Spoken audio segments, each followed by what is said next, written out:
Warning. The Dragon Between podcast may contain language and adult humor that is unsuitable for those 13 years and younger.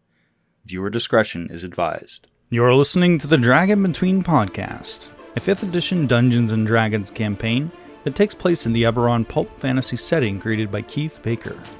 New episodes are recorded every Sunday and are released on the following week. You can find the video version on the YouTube channel. And if you like what you see and hear, feel free to drop us a like, comment, and don't forget to subscribe. You can also follow us on Facebook and Twitter for updates and news on the podcast. Thank you for listening, and now on with the show. The battle with Castor and the Lithana constructs continued in the streets of Artham. As the characters attempted to put down their foes, Zito produced a powerful spell scroll and cast Dark Star, enveloping the enemy spellcaster and several mechanical archers in a sphere of magical darkness. The damage caused by the spell proved too much for Castor and revealed a quarry possessing his body, a flying, four-pincered aberration that immediately inflicted fear and red in Lithana's giant fly mount, forcing them to flee. The quarry was ultimately destroyed by the group as it disintegrated within the inky sphere of darkness, held within the powerful grip of Bigby's hand. The characters then began to regroup and assess their surroundings. A regiment of armored soldiers began marching in their direction, appearing to sweep the village for survivors. The warriors were accompanied by an elegantly dressed human woman, of whom called out to the people of Hartham and encouraged them to stay in their homes. As the newcomer stopped to address the group, an invisible Eli observed that the stranger was glowing on the ethereal plane and called out a warning to his companions. Music then cast Crown of Madness on the odd woman in response. The group watched as the woman suddenly attacked one of the soldiers. The armored orc then called out to its allies, warning that they were under attack, and the regiment set their eyes on the visible members of the adventuring group. As the warriors began to encircle the characters and attempt to subdue them, the mechanical sounds of Esther-mounted reinforcements were heard echoing nearby.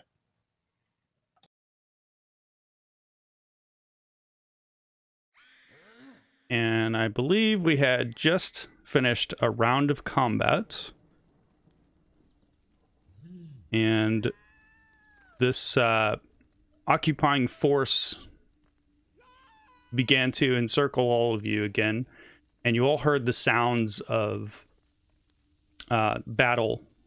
Again, you've all been hearing the sounds of battle since you've been here, and those sounds are now starting to quiet a bit and are being replaced with this incessant vibration, this shaking in the earth, vibrating in your legs. You can feel these vibrations from your feet all the way up into your calves, almost to your knee now. Every so often getting more and more intense, and then beginning to lessen a bit, and a cycle that just repeats itself every few seconds. And let's see, I'm gonna share a new map with you guys. How about that? How about them apples? I made a new map. Nice. Yeah, let's see how this one loads. It looks like it's going to load okay for me, but that doesn't matter. What matters is how it loads for you guys. How's that looking? That loaded surprisingly quick. Nice. Well, that's good. Load it up. Load it up. Okay. Whoops. I guess I should probably lock these tokens. Haha. Alright, so this Pathfinder will continue to rush around the corner. It now is aiming its long-barreled rifle straight at your head, Zito. Point-blank range. And Eli, it is your turn. You see these soldiers converging on your companions. You can continue to feel the vibrations of those tremors that are shaking the village of Hartham.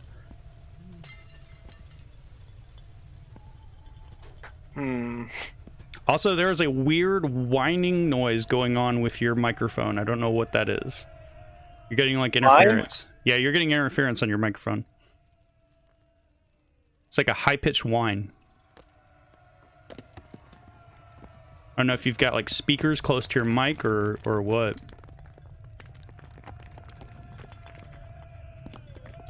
I don't hear anything. Yeah, I can only hear it on my end. I heard it when I was when I was editing the episode. It's like you have something turned on that's like interfering with your microphone. What about now? That sounds okay now. I don't know what that was. That's weird. I will hold my action to see what's going on. You're gonna hold your action? Yeah. Okay. All right. So Shock Trooper 2 is going to attempt to grab you, Zito, in a strength versus strength. If you want to, are you going to resist him? I will not resist. Also, your voice is very baritone tonight. I love it. I move my mic closer to my mouth. Oh, you did? It's like your voice. No, your voice like dropped like 5 decibels. Is anybody else hearing that, or am I just going crazy? Maybe it's Yeah, the. no, it's like way lower. Yeah, I'm hearing it too. It's sexy. I like it. All right. Well, if you're not going to resist, I won't even bother to roll. He just reaches out and he grabs you around your shoulder. He's holding you in place. And it looks like he's fishing for a set of monocles that are hanging on his side of his belt. Snuggle up to him and make it weird. Same thing with Shock Trooper 8. He is going to begin to put monocles on you, Red, if you're not going to resist. Nope. All right. He is placing the manacles on. Manacles. Potato. Shock Trooper 4 is going to continue to trudge across this really rough terrain, rushing up. He's going to just go ahead and use his whole movement to get up behind you and help out his friends. And let's see what else. Shock Trooper 9, the one was getting stabbed repeatedly, is going to yell in Hakima's face and say, "What's wrong with you? Stop it!" And hold his action. And number 3 is going to rush up and help as well. They all seem to be really like concerned about you. And the ogre is going to pick up your sword and he begins looking at it. He's like just staring at it, like he's staring into one of the orbs.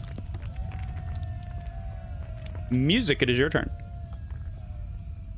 Okay, let's see. How do I want to do this?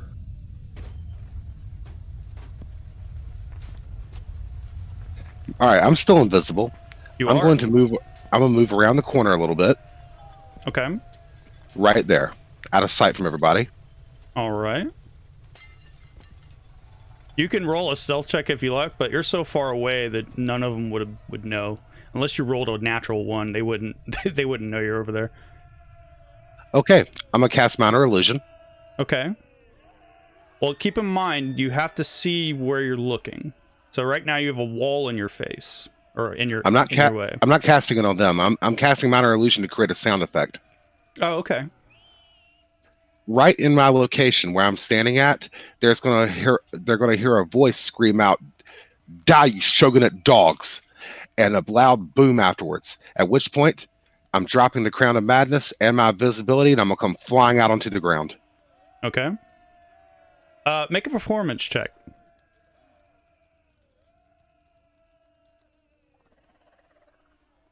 There's this a loud, resounding, booming noise as from over there you all hear this.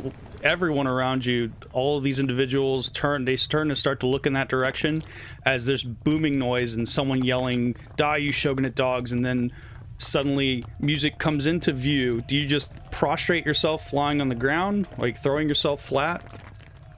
I fall flat on my back, holding my chest like I had just been hit. Okay. And I'm gonna scream over there and point. Music. What's your passive perception?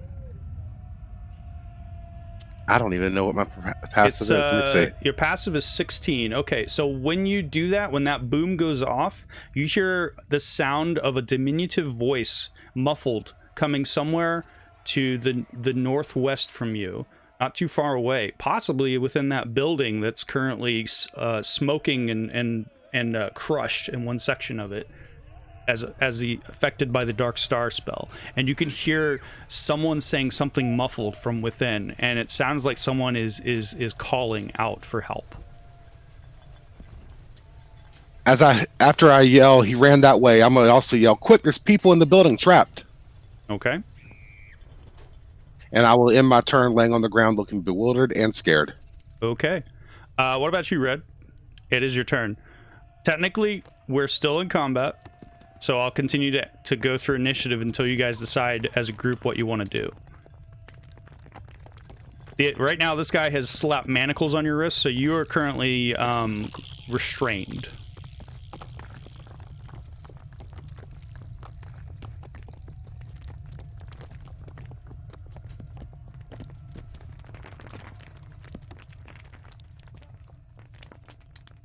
And if you would like to hold an action, you may. If you don't know exactly what you'd like to do at the moment.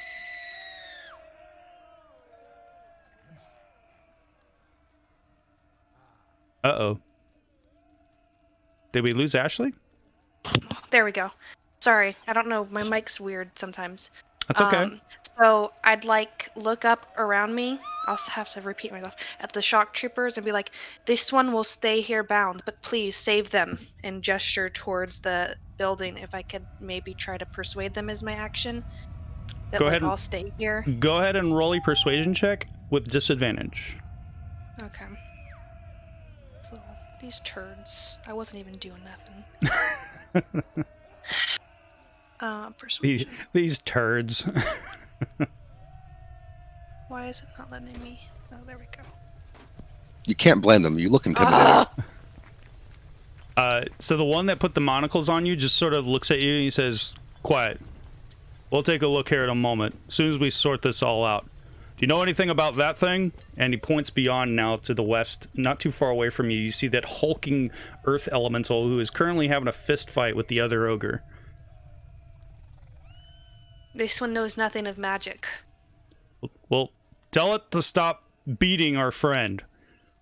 If you know anything about it. I don't care if you know magic or not. What does that have to do with it? And he then turns and he says something to one of the individuals next to him in Orcish. Wait a second, I speak that. Oh, you do? How many of Yeah. you speak Orcish? Let's find out. I speak it. All right, I'm gonna type something in the chat for all of you to hear. Does Humphrey do anything on its turn, Lithana? Or are you gonna have it holding its movement action until your turn? Humphrey will hold his action. Okay, holding his movement, got you.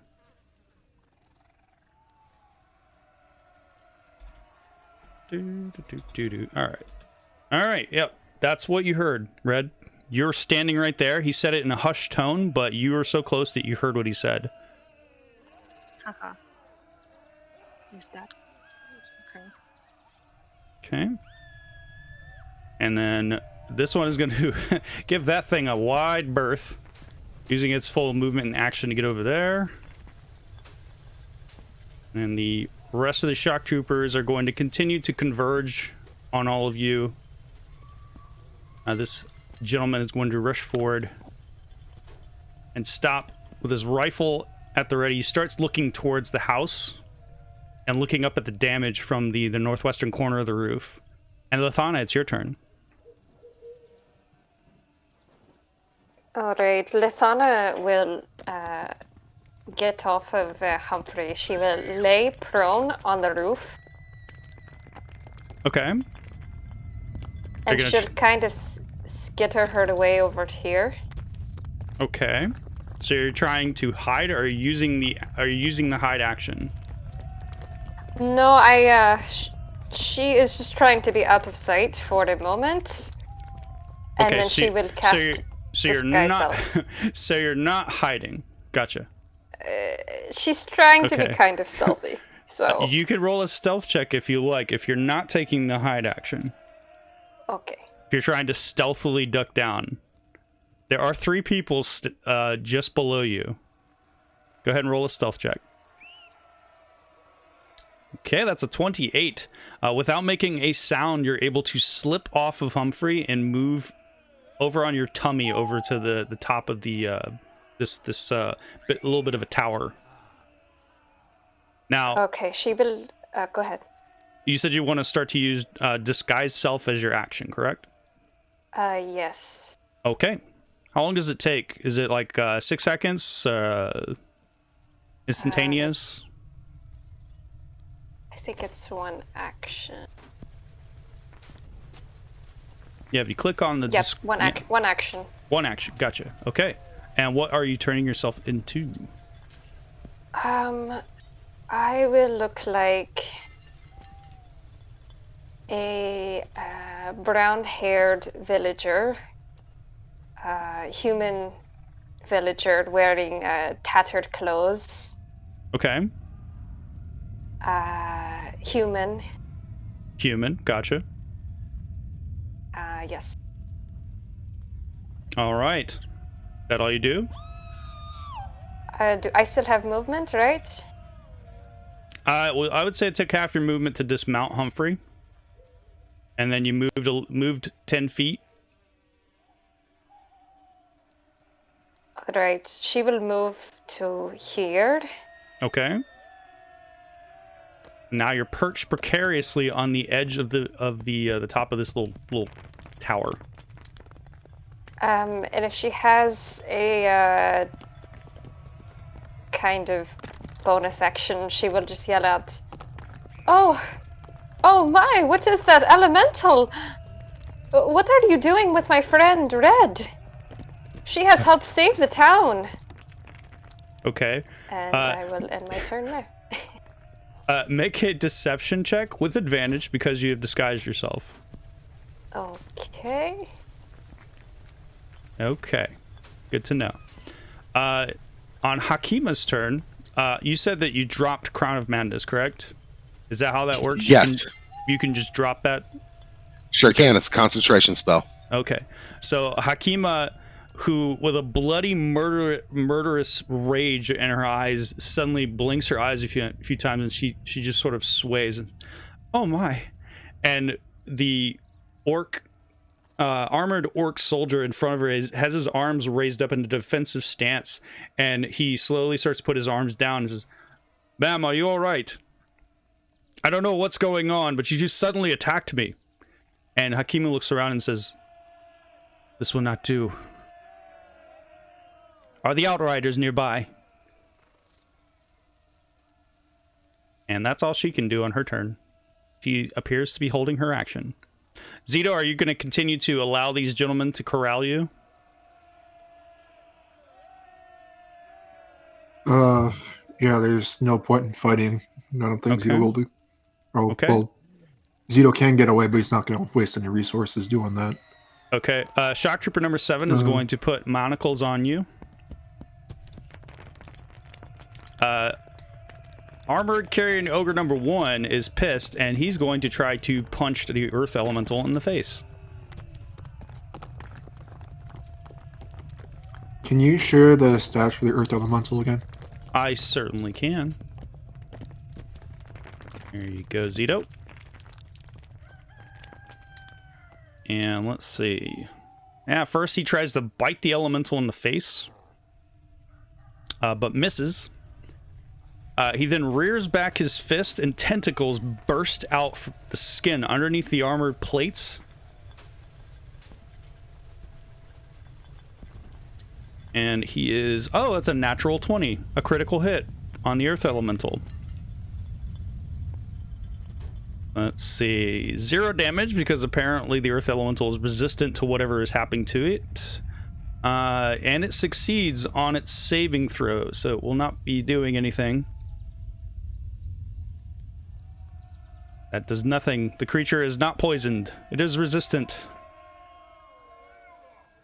And the rest of the shock troopers, this one is going to just sort of hang out right here a little bit. And what do you want the Earth Elemental to do? You command it, correct? Do you have to use an action to command it? And do you have to have the stone out? No, it doesn't say anything about having to have the stone out. But, if no commands were given to it, the Earth Elemental will protect itself. Okay, well, it just got bit in the face. Or no, an attempted bite. Yeah, so they're just going to clobber that ogre. Okay, and it was slapped by the tentacles. Wait, tentacles? What tentacles? Tentacles burst out of the ogre's wrists and started slapping the elemental and like caressing, grabbing it in places. Like it was trying to do something to it with its tentacles.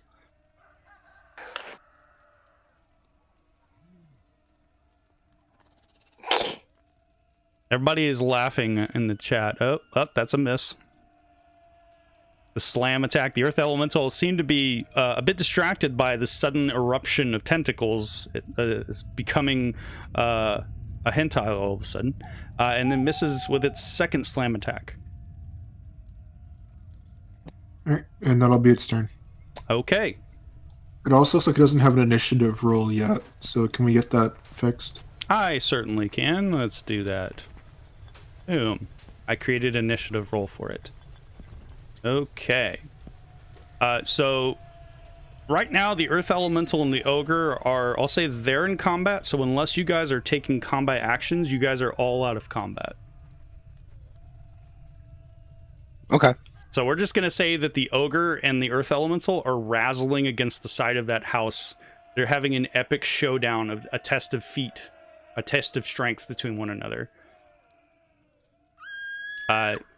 And you can all now hear the echoing, throaty sounds of engines, and you now see individuals appearing all from the streets, driving up breakneck speed now on those mechanical horse-like motorcycle constructs.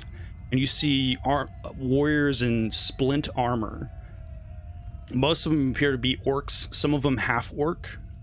And one individual in particular is wearing a stylized form of armor with a mask.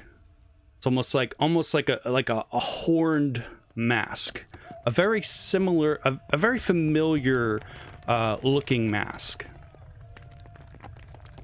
As the samurai Juke steps off after coming to a stop close to where you are, Music, slides off of his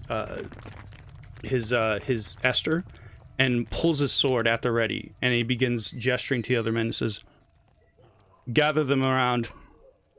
Right in the crossroads is fine. Check the Thank God you're here. That way." There's people trapped in those houses, and there's a warlock back behind the buildings, ran off into the forest. We have people nearby that we can take care of that. Men, thank goodness. He now gestures to the two gentlemen that rode up with him. Go check it out. And they both jump on the back of the mechanical ester horses and haul ass at breakneck speed, nearly bumping into you, zooming between the two houses off into the distance. And again, for just for so you guys know what Juke looks like. This is what Juke looks like. Armored warrior wearing a mask with horns on it.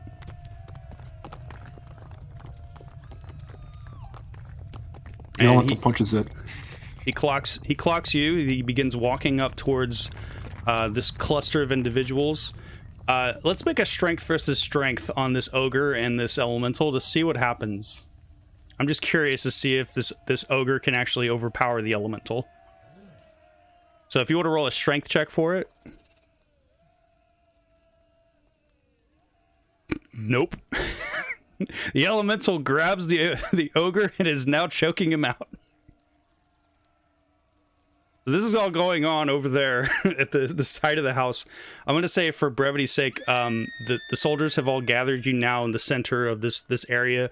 Juke is walking up, and at this moment, everyone else is, they're not, they seem to have detained Red, and they have detained your companion Zito. And as Juke begins to walk up, he looks around. He looks to the soldiers, and he walks up to one of them. He says, "You got here awful quick." I'm gonna jog up behind Juke like we're best buddies, and I'm gonna be like, "Is that a fucking Earth elemental?" And he turns and he looks and he says, "So it is. Wonder if that has something to do with the node. Curious. Very strange. So what Seeing that exactly?" soldier. Sorry, excuse me for a moment. And he puts a hand up to you and he says, "So what exactly is going on around here? Are these folks responsible for this carnage?" He's now gesturing to the sphere of disturbed and erupted earth and the damage to the buildings. I'm over here giving Shock Trooper 9 a healing potion. I'm gonna say, "Oh, we didn't do that. There's some kind of monster there. It cast this huge spell right before it blew up." So that's... And there was this giant worm thing. It was crazy. Juke looks up in your direction and says, "Oh, miss, we'll get you down here in a moment." Oh, thank you so much. How did I've she been even get up trapped up there? here since the worm. And Juke begins walking around. He's just sort of looking around. The other individuals, some arriving to the south, some arriving from the north, and a few arriving from the west, seeming to converge on this spot now. They're all sliding off of their Esther mounts and they're marching forward, all wearing splint armor. One of them actually has a flag affixed to his back on his left shoulder blade that's sticking up, which is flying a banner, which you all recognize as the symbol of the shogunate. There you go, buddy. You feeling a little bit better now? And Juke stops after he starts to walk past you, Red, and he looks at you, and then he turns away. And then he turns around and he says, "You are familiar to me. Where have I met you before?" This one lives in Hartham. No. We traveled together in the deep woods. No, it was beyond Hartham. Somewhere else. Recently. Within the last week, actually. And then he turns and he looks in the direction of... Sorry, what were you saying? He's the one that we traveled with in the deep woods, right? From the other place? Oh no, this is the samurai that arrived at the outpost just after the group saved you from those creatures. Yeah. And he now looks beyond you, Red, and looks to Zito and says, "The kobold I definitely recognize. What was her name again?" Yes, my name is Zito. Can I ask you why that your men are arresting us? Well, you're not arrested. You're merely being detained. I don't think it's necessary to keep those manacles on to you, folk. Gentlemen, if you'd be so kind. And Excuse me, guys. He walks up to the ogre and slaps him on the back of his left bicep and says, "Put that down. That's not yours. Clearly, it's much too small for you. Hand it over." And he takes the greatsword away from the ogre, who reluctantly, sort of a stupid look in his eye, who was looking at it like he was about to stick it in his nose, and grabs it down from him. I'm rushing through. Excuse me, guys. Medic coming through. Okay. So Juke now, all the soldiers now are beginning to back away and to give you room to stand up, Red. As Juke's standing right in front of you. Zito, you've now had the manacles taken off of you. Lethana / villager, if you are allowing them to, the other soldiers are attempting to gracefully lower you down from the roof. She will be like, "Oh, let me get my things," and she will crawl over to the roof and stealthily shrink down Humphrey. Okay. Make a stealth check. Let's see. Okay. Oh, do I have advantage? Apparently you have advantage on stealth checks. Oh, cool. I didn't know you did. I didn't know you had that. All right, guys, group up so I can get everybody.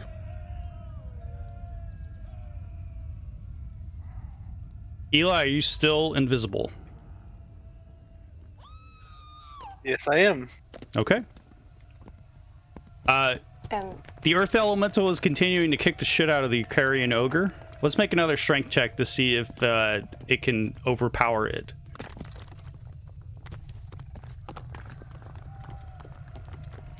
Alright, let's see.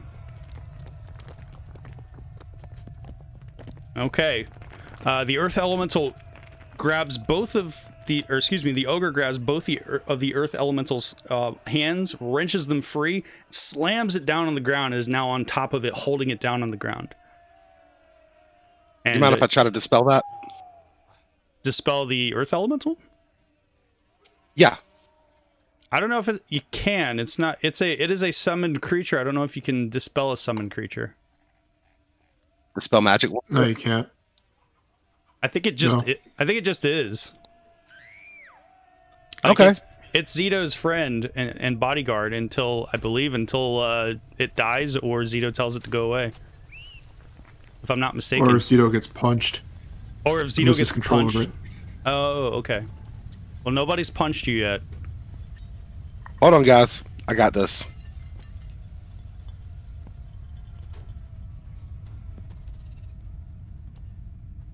All right, it's a chicken. You turned it into a chicken?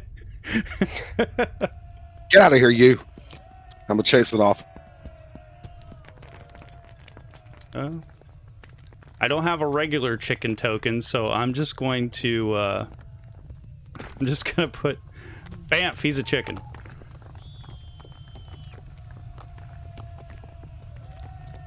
So the chicken, like, suddenly this creature that was huge shrinks down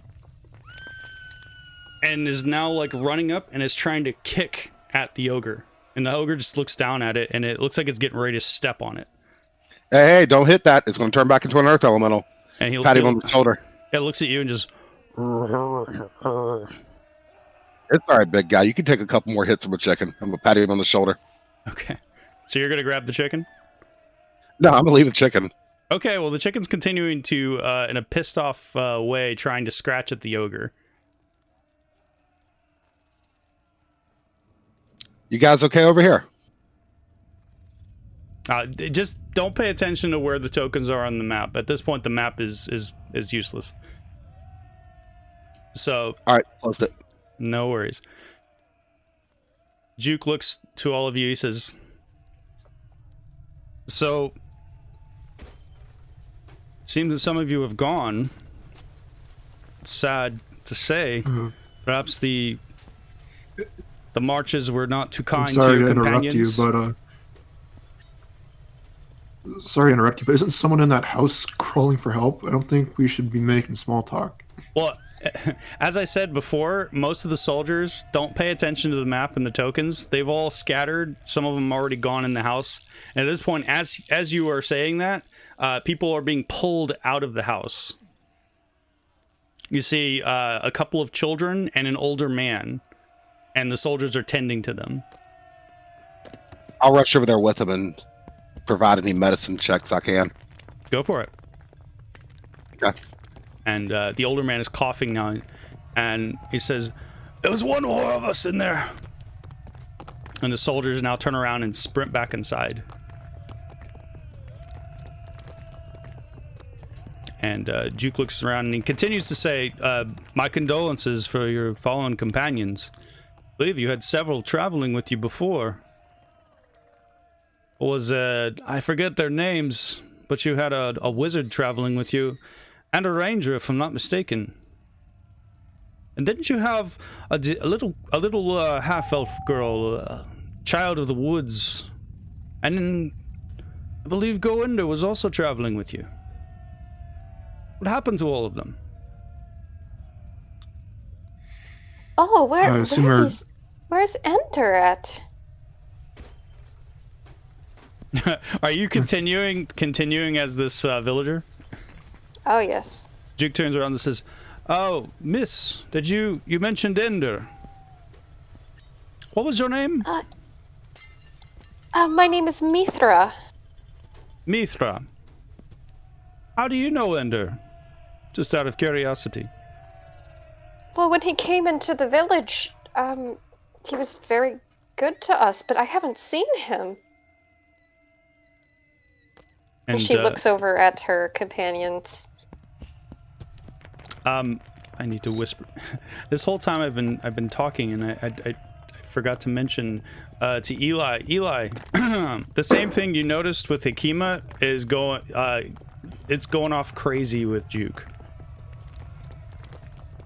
I figured I was going to ask you about that, but I know you were kind of... That's okay. I assume that you're trying to keep yourself as quiet as a mouse. Oh, yeah. Oh, yeah. I have 1 hour on my invisibility, so I'm good for a little while. Yeah, he's like, it's like he's like absorbed radiation. It's just coming off of him in waves.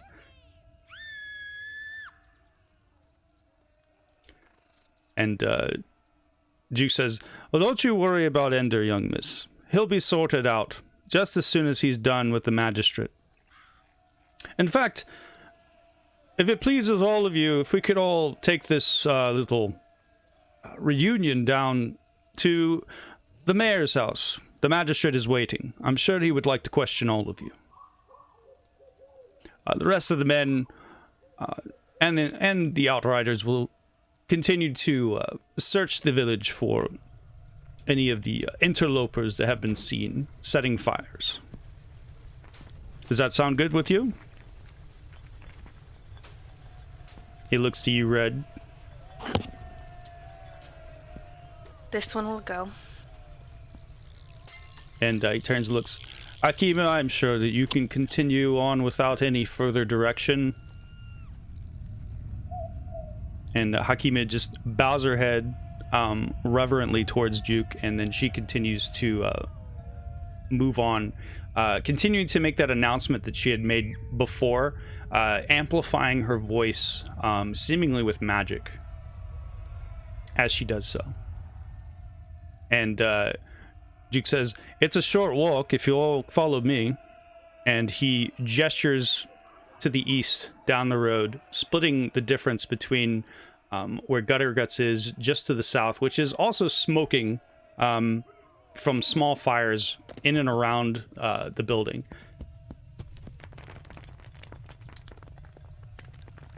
And he turns and looks in your direction, Red. "Are you coming?" Yeah, I'll follow behind him. And Zito, was it? Yes, Zito's now holding the chicken. Okay. Zito carrying the chicken, walking down the road. Juke, as he is walking, he's holding your greatsword. He looks at it, and he looks to you. Do you say anything to him? This one hopes I believe that belongs to Red. she will get her blade back. Juke looks at you. He says, "Oh, well, of course." And he hands it to you. Seemingly not worried at all that you're armed now. And he continues he continues to stroll down the road with you two. What are you doing, Lathana? Are you continuing to be a villager somewhere in the village? I really want to know what's going on. Who set these fires? And she'll follow after them. And as they're walking, she'll be like, "Oh, there's so many people that are hurt. Does anyone have any healing potions they could spare?" And she looks at her companions and gives them the Lathana eye. Like, "Give me your healing potions, because I need them." Music to help you. Does music, are you following with Lathana / what was her name? Mithra. Mithra and music. I'm actually going to run and catch up with them. I'm still helping tend the wounded they're getting out of the buildings. Okay. Yeah, there weren't they didn't bring any more wounded out of that building that was nearby. They actually brought out looked like an older woman's corpse. Body is pulverized and burnt. And Anybody got a diamond of 500 gold pieces or less? The two children are bawling their eyes out. The old man is knelt down next to her body, and the soldiers are just sort of standing in a loose semicircle around them. Hey, Eli, where you at? You got a diamond? Nothing. Oh, wow. Did you just say, Eli, where are you at? Yeah, I just looked around at the sky. All right. Did you just yell that out? Yeah, I just yelled out, "Hey, Eli, you got a diamond? Where are you?" Okay, good to know. So it doesn't take you all long to make it to the outskirts of the mayor's house. And once you get there, you can see that there are a few more of the Esther that are outside of the building. There's a couple of individuals standing at attention, samurai that are standing outside of the entrance. And as you approach, one of them opens the door, and Juke gestures for you all to head inside.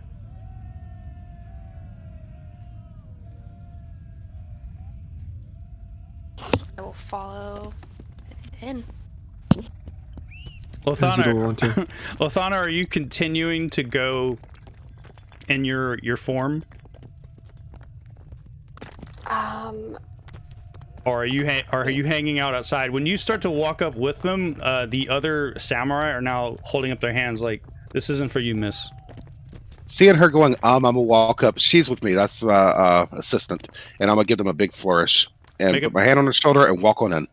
He is going to begin to draw his sword, and the other one steps forth, blocking your entrance. Roll a persuasion check.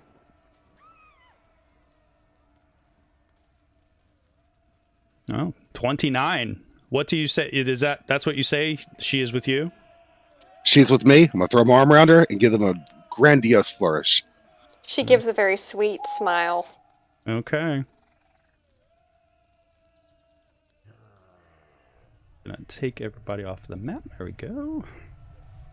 I'm technically not lying. She is with me. It's true.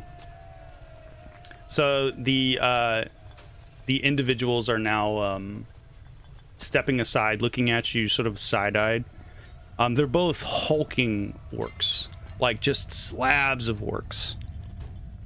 Eli, you're continuing to follow invisibly? Yes. Okay.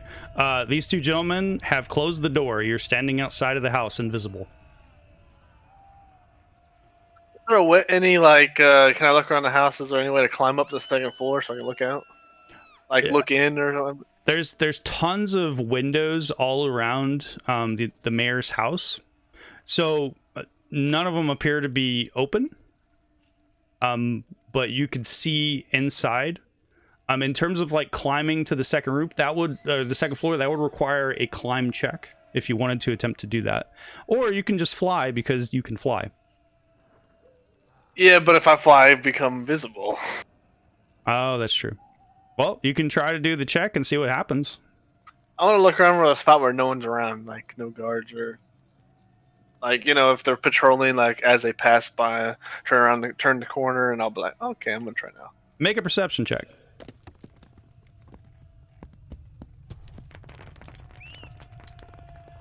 Okay, with your 23, you can see that it doesn't appear to be anyone near the western end of the house from where you're standing, or on the eastern side of the house. Most of the activity is right at the front of the house. There are no other entrances into the house except for the main doors.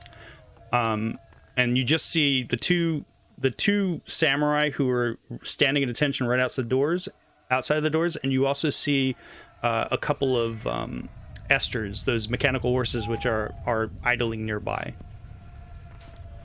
They're they're not right up on the house. The Esters are a bit a ways. They're just sort of sitting maybe a few yards away from the front of the house, near the road. I'll go where there's no guards to the west side of the house and try to climb up. Okay. That whining noise is back, by the way. I don't know if your cable, if your microphone is like jacked up or what. Are you using an XLR cord or is it USB connection? It's USB. Yeah, there's something going on. Sounds. With What about now? It sounds like Rudolph's nose on the old claymation movie. it does. What about now? That is so specific, but yet so true. And It I is just so- just transported. Wow.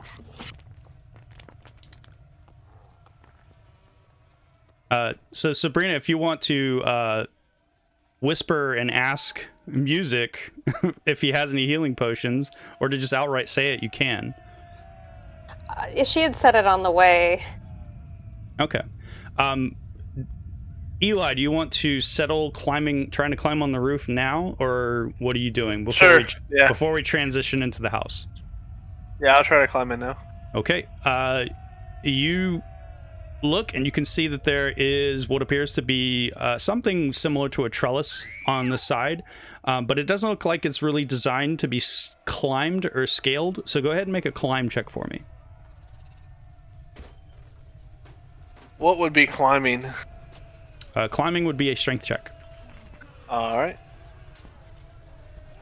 or an athletics check.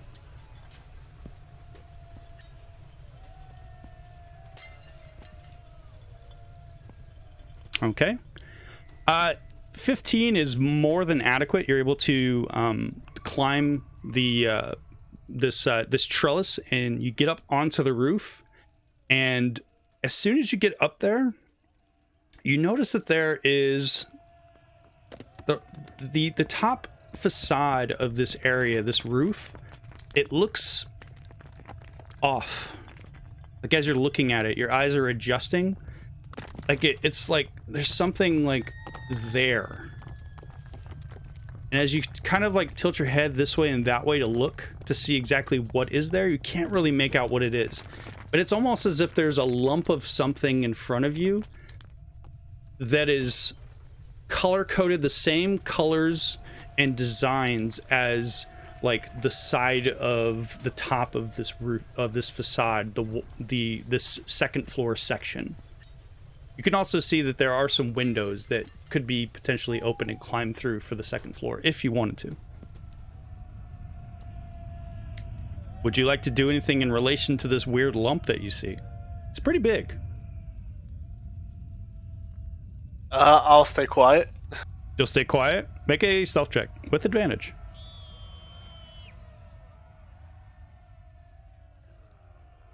Good thing you rolled with advantage. Yeah, I know. Okay. Let me just roll. Do. It's got to make a stealth. It has to make a stealth check for.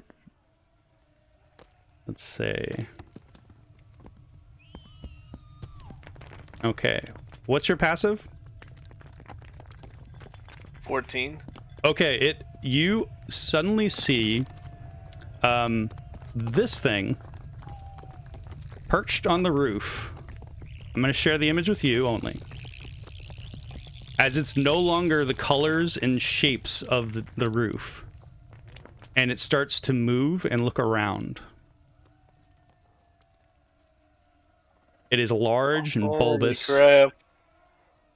And it makes this weird bullfrog ribbit noise. And as you look, you can see another one starts to shift. And it again was a lump before that was crudely mimicking or miming its surroundings. It looks identical to it. And it in response to the other one, it goes.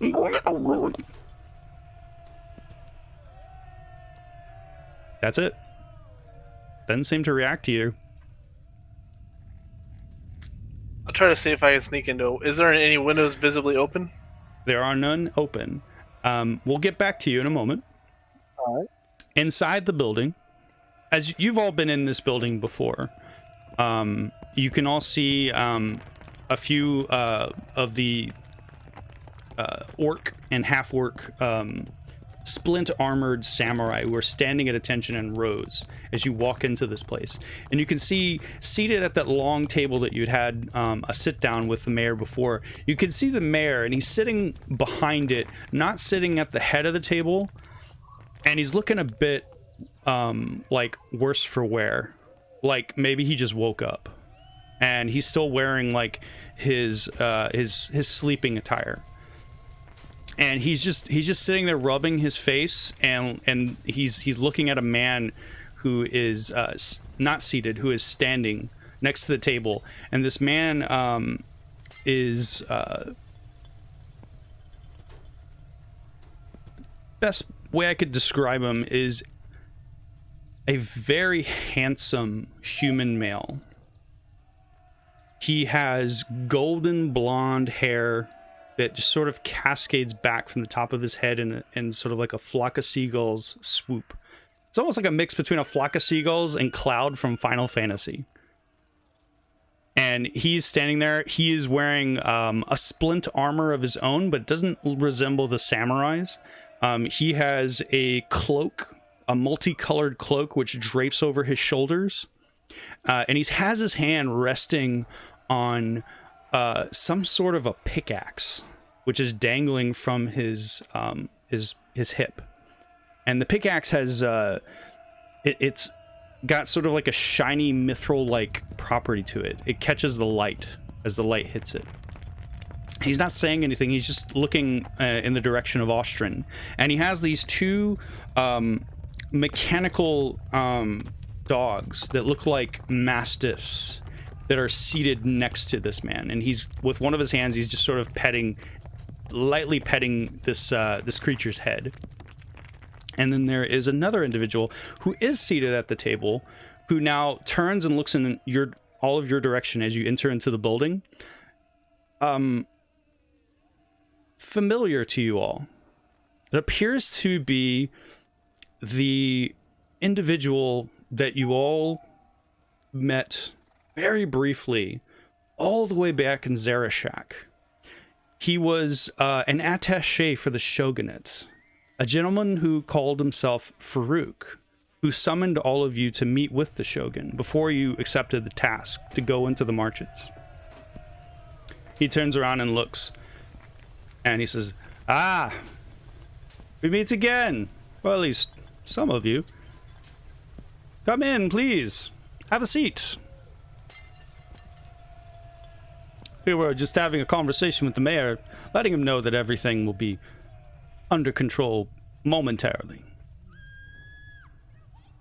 This one prefers to stand. Very well. It is the Well, not me. It is the mayor's house there, and after all, at least for now. I'm gonna pull up a chair close to the mayor and flop down in it. Okay. He is clearly he hasn't shaven. He looks like he didn't have a chance to even really wash up before these individuals came calling on him. And Mayor just sort of looks at you and gives you a respectful nod. And the magistrate now sitting back down at the table, and he looks and he says, "So, what brings you all here? Duke, I see, has collected you from somewhere within the village. I hope you're all right. I see that not all of you have, not all of your original adventuring party are all here. Very curious." Barely. We've been attacked multiple times. Well, that is unfortunate, my friend. But rest assured, you are safe here. Very safe. And now he looks over towards you, Lathana, in your Mithra form, and says, "I'm afraid I haven't had the pleasure, miss." Oh, me? I'm Mithra. I'm music's battle assistant, concert booker, healer. Yeah. She's quite the talented lass. Puts her head down. Make a deception check with advantage.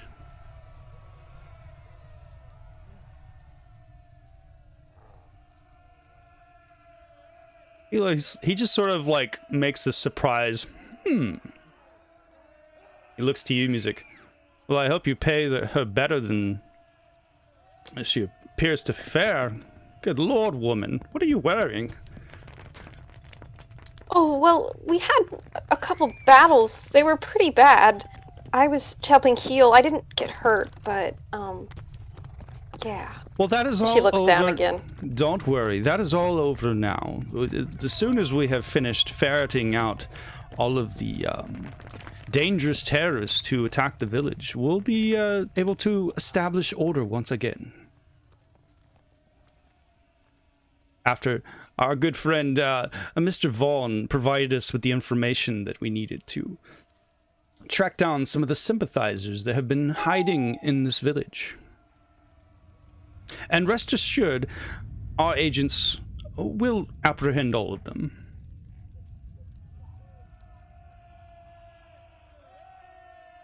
And I believe you said, Mr. Vaughn, that the hostilities were the result of a confrontation between the sympathizers and followers of your organization, were they not? And Vaughn looks, and he looks around, he says, indeed, that is correct. I've been away for business. My assistant has been running the bakery. And I received a message from her this morning saying that just before the attacks, that you were all correct in surmising that this place is a haven for the plague on these lands, Zaruk's Bane. These terrorists which have been killing wantonly and destroying and breaking the good faith of the shogunate. It's terrible. But all is right now, and I assure you that none of the followers had anything to do with any of the damage or to any of the buildings, and I can promise you that. As we speak, one of the speakers, in fact, is attempting to apprehend. I believe she went by the name Mad Maggie. Yes, the apex of the peak. Actually, right now, they're dealing with her as we speak. Just kind of like growls quietly. Would you like? Okay. I won't even ask for a stealth check. Some of the individuals around you, they bristle when you growl, but they don't seem to really understand why you're doing that. Eli, you said you wanted to make a check to attempt to get into the house.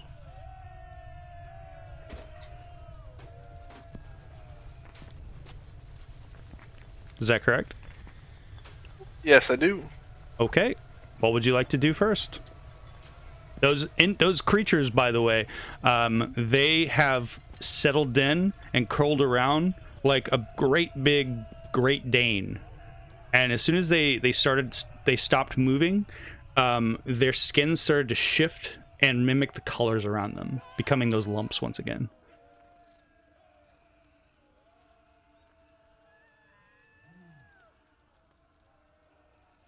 How close are they to the window? You're going to go to one of the closest windows on the western side of the upper portion there? I'm scared. How close are those creatures to the window? Oh, how close are they? They're closer to like the front of the house. Like they're not perched. They're just sort of, they're kind of in the way if you wanted to move around the building to get to the eastern side of this upper part of the roof. But you can clearly see a window that you could attempt to climb through if you wanted to. I want to do that. Okay. As you go up to the window, you try to lift it. It is locked.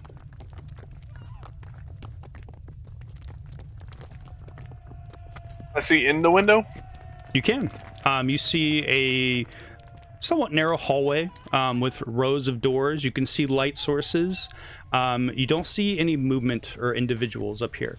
There is a set of doors with one of the doors is cracked open a bit, and you can see light coming out of it. This door is on the northernmost wall of this hallway, which runs east to west, west to east. Out of sight of those lizard things. I'm sorry, you're asking if you see anything inside? No, am I out of sight of those lizards, or are they still like within sight? Oh, they're still within sight. One was like right on the corner of where the roof slopes, sort of perched on it like a gecko. Like it essentially, its big body is sort of blocking that little southwestern corner of the roof area.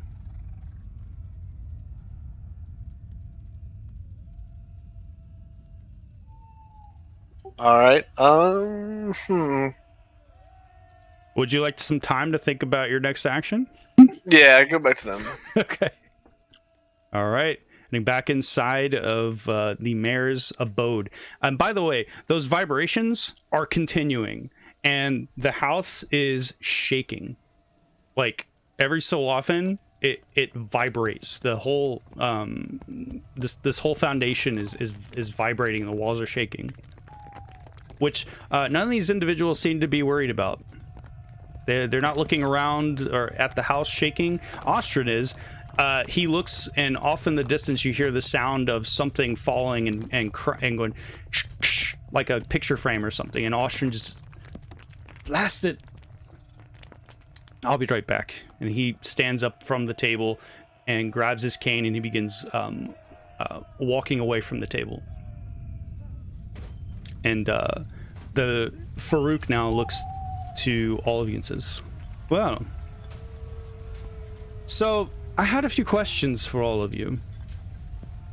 As I've been sitting here reminding myself of where I had all seen you all before, I'm familiar with the gentleman there. He gestures to you, Zito.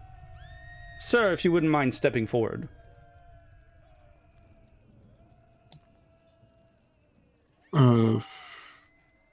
And he insists Zito will take a step forward. He looks to you. You're still holding the chicken, right? I am still holding the chicken. Okay. He points. He gestures over to you, Music. He says, "I'm afraid I don't have the pleasure, sir." Nor have I. My name's Music. I'm a warforged and a bard. I'm proud of both. Very nice to meet you. Always splendid to meet a warforged. Don't see very many of them in these parts. I am Magistrate Farouk of the Shogun Zaruk Gontan's shogunate. I represent the shogunate here within the village of Hartham, and I will be taking over as the interim magistrate until new leadership is officially ratified in this region. It's a pleasure. That's an incredibly daunting task. Shame we couldn't meet under better circumstances. Indeed, but better circumstances are on the way, good sir. Just wait, and you'll see. And he gives you a sort of like a knowing smile. He then turns his attention over to you, Red. I'm afraid I don't have the pleasure either of you, miss. And Luther now speaks up, and he says, her name is Red. It's good to see you again, Red. Red, you are familiar with Luther. Luther came to this place a year ago and established his business. It's been a while since you've seen him, but he opened the bakery, which has supplied the village with baked goods and other confections, and slowly built up a positive reputation with the locals.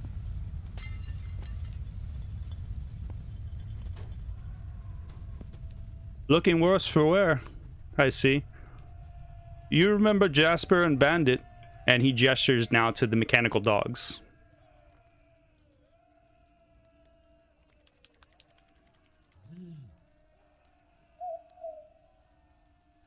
Ashley, if you're trying to talk, I can't hear you. Yeah, sorry. So she'll nod towards Luther. They are looking very lively. They have every reason to be. Considering the horrible things that have been happening to the people here. You know this. And he just sort of smiles at you, gives you that devilish grin that he always does when around most of the females and even some of the males here in the village. Luther, is a bit of a fluid individual. Quite the dapper rogue.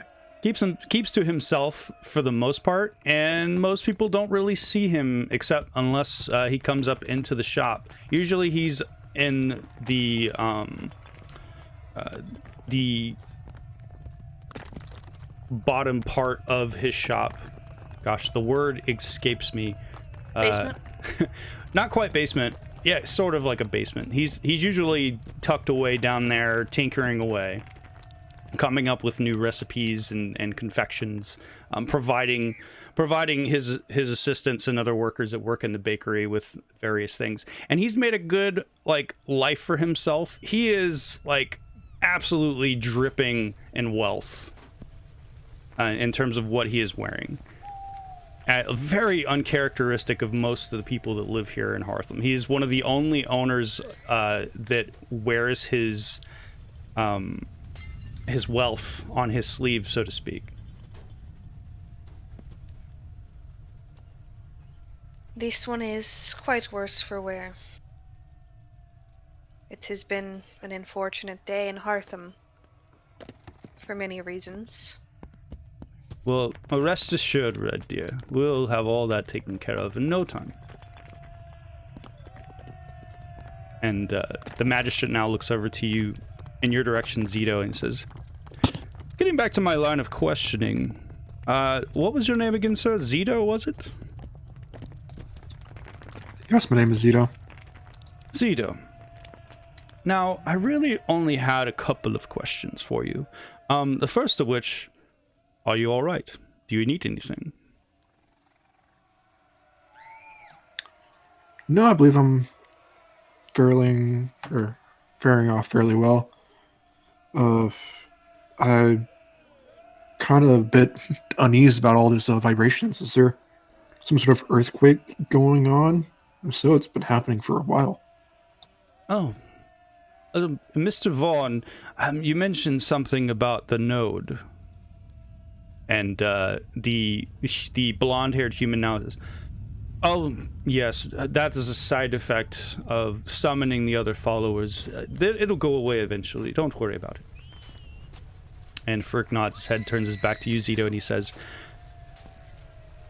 "So I wanted to know, firstly, when was the last time you saw the half-orc samurai known as Goinder?"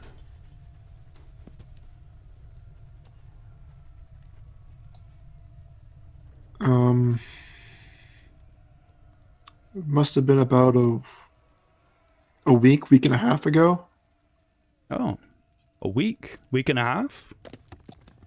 When did you last see them? Oh yeah. On time sort of blends together when you're working on big projects.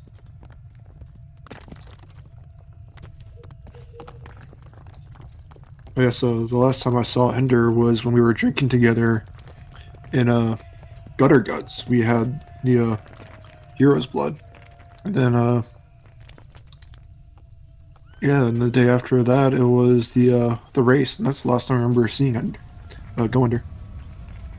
And the most important question, and I need you to be perfectly honest with me, because I will know if you're lying. Have you had any contact at all with the sympathizers here in Heartham?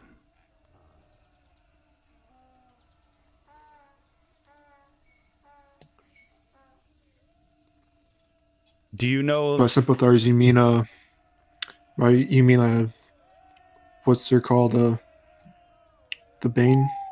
the terrorists? Yes. We were sent here to make contact with them, but we haven't been able to make anything official yet. Oh. It's funny. That's not what Goinder said. Well, I don't know what Goinder has discovered in that week and a half when we weren't with him. But that's between him and... Hang on, wait. Where is Goinder? Well, if you must know. No, I will know. Ender was brought in for questioning in regards to his dealings with Zaduk's Bane. told us many disturbing things. Disturbing things about you and your cohorts, actually. That you were planning on some sort of coup against the shogunate. Keep in mind, it took us a while to break him, but once he was broken, he sang like a bird.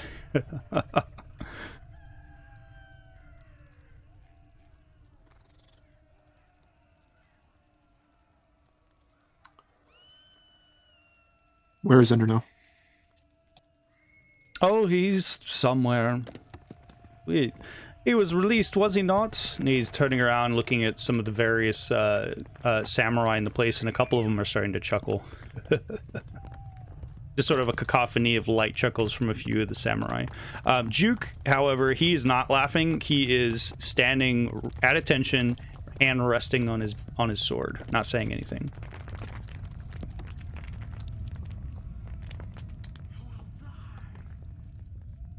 But afraid I can't help you with your friend's location.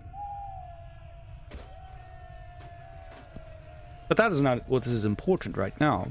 What is important is that you tell me where all the rest of your friends are right now. With no subterfuge. I have no idea where they are. Make a deception check. So knows who has no idea where they are. Well, he's making a very broad statement. All right, how about persuasion check then, since he doesn't know? No, this would be more of a deception, because you would know that, you know, they were nearby. Eli is dead. We'll get to you, Eli, in a second. All right, so deception. Mm-hmm. With inspiration. With inspiration. Go ahead and take your inspiration. What is that, a D10? D6. A D6. Go ahead and roll a D6 inspiration. Or you can use an inspiration point from the DM that you still have and re-roll that deception. I think I'll do that. Okay. Rather than take a D6, you'll just roll the dice, try it again. Well, I'll be able to roll that d6 anyways. True. If I don't like that result. Very true.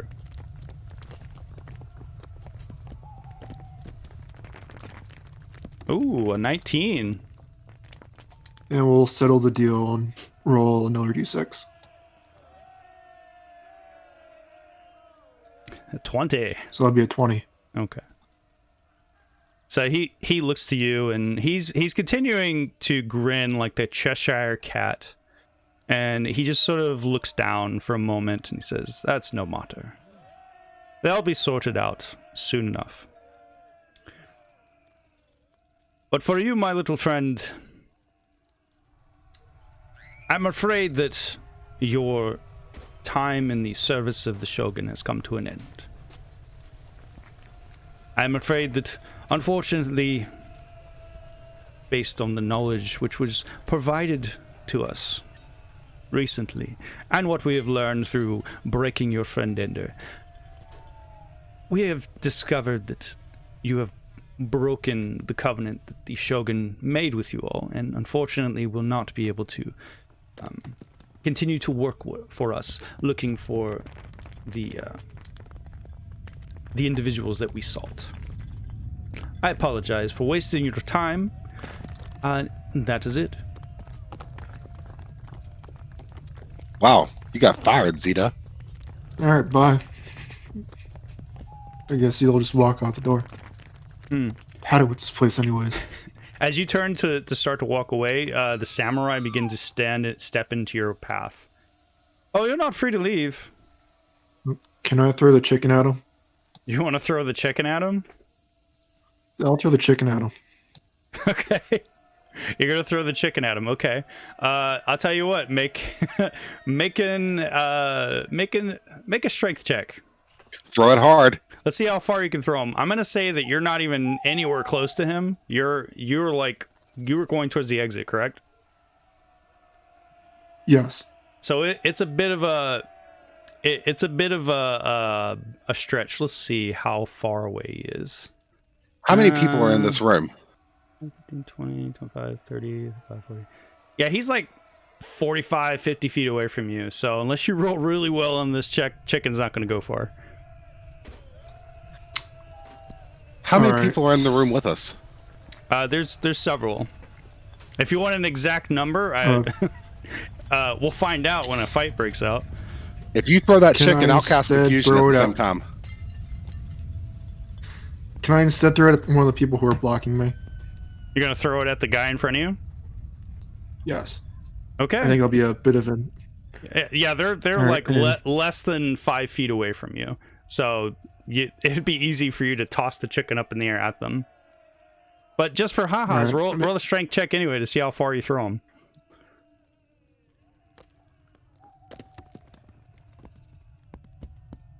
Hey, not too bad. 14. Oh, 14. So the chicken just goes... Aiming for the face.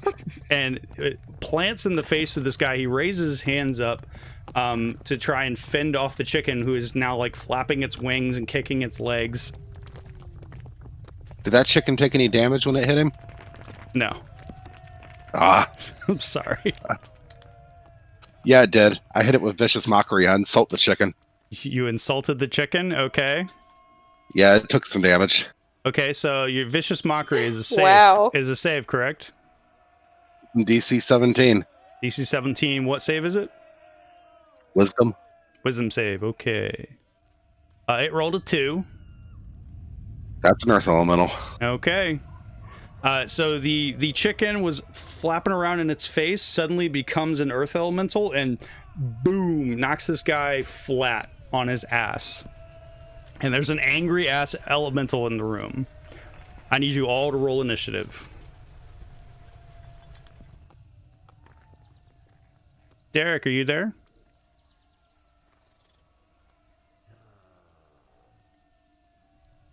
He slipped off. Yes. Oh, hi, Derek. Hey.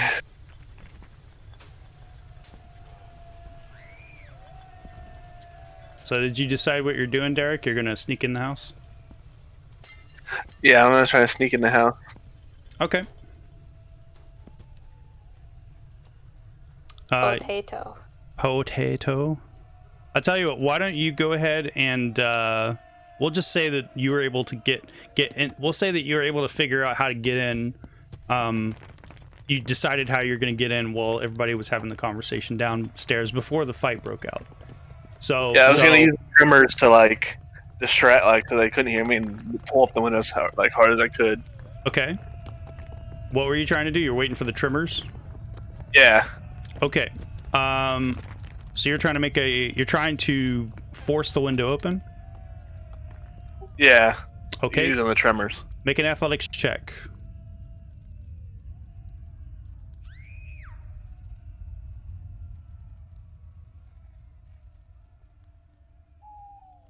Unfortunately, was not successful. Would you like to continue Lift to with your try? legs, Eli. Would you like to try I again? know, right? Would you like to try again or try another means of getting in? Try one more time. Okay. Wait, tremor. Ah! You're grabbing the trim of the window. It breaks off in your hand, making a loud noise. And you start to hear a rustling sound coming not too far away from you to the southeast.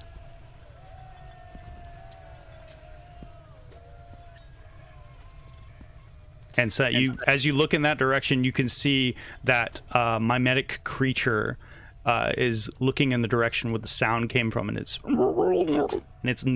bulbous neck is like breathing in and out, inflating like a bag.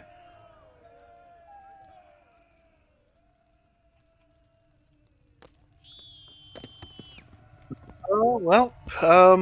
Is there any mechanism that I can see and then that it will open? It appears to be inside.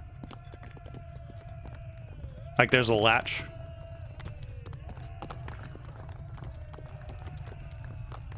Yeah, man, I'm not really good at lockpicking tools, so Yeah, I'm not really sure what your plan was exactly. I'll tell you what. If you can't think of any other means of getting in, we'll say that you're an initiative then. If you yeah, can't think I'd of probably it, be sitting on top of the roof just waiting to hear something. if you can't think of anything else, are you looking around? Yeah, I mean, I can, but yeah, I am looking around. Okay, looking around, you see two very brightly glowing individuals on the first floor.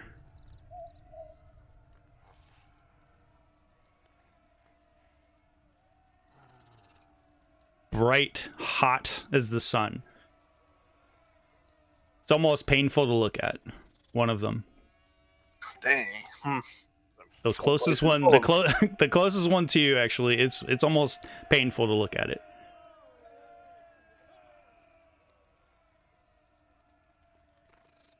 So you wound up in wizard detention.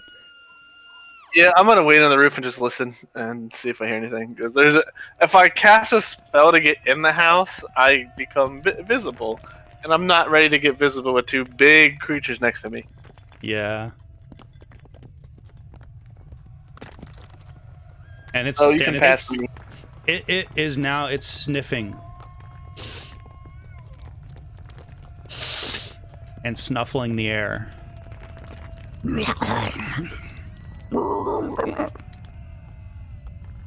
And it's starting to drag itself closer to you.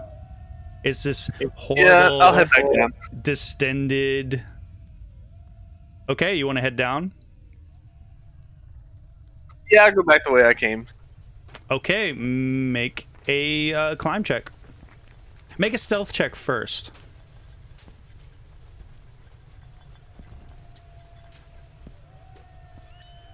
Okay, let's see if it noticed you. It did not notice you. Go ahead and make your climb check. See how well you can climb down. At the last moment, you lose your grip and you begin falling to the ground. Are you going to take the damage? Yeah, I'll take the damage as quiet as possible. And your microphone is doing that whining noise again.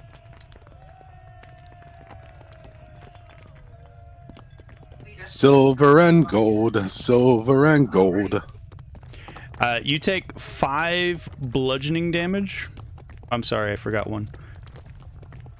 7 bludgeoning damage. Let's see.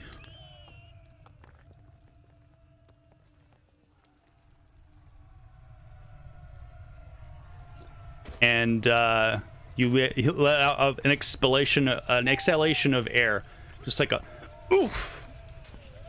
As you land sort of on your side, you feel like you might have cracked a rib. Ouch. And we'll say that at that point now you'll be rolling initiative.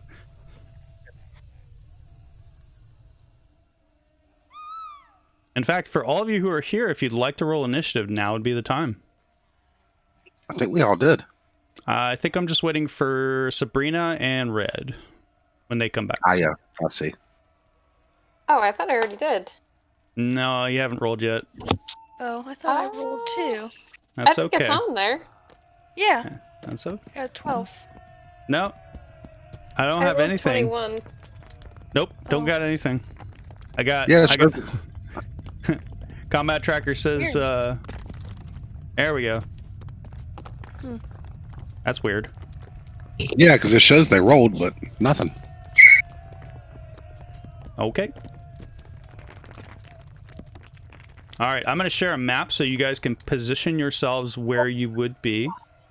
I'm going to put Eli where he was when he fell. I was sitting near the mayor, so wherever that is. Well, the mayor exited the room. He took off into a chamber off to the east.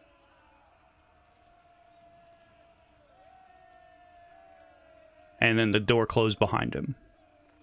I mean, in reference to where he was sitting. Oh, okay. Well, let me share a map with you all then. How about that? And then you can all position yourselves on the map where you think you would be.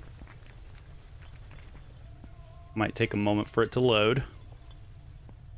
Those high definition graphics. I made this map a long time ago. Oh, cool. I swear, Jeremy, if it's in crayon.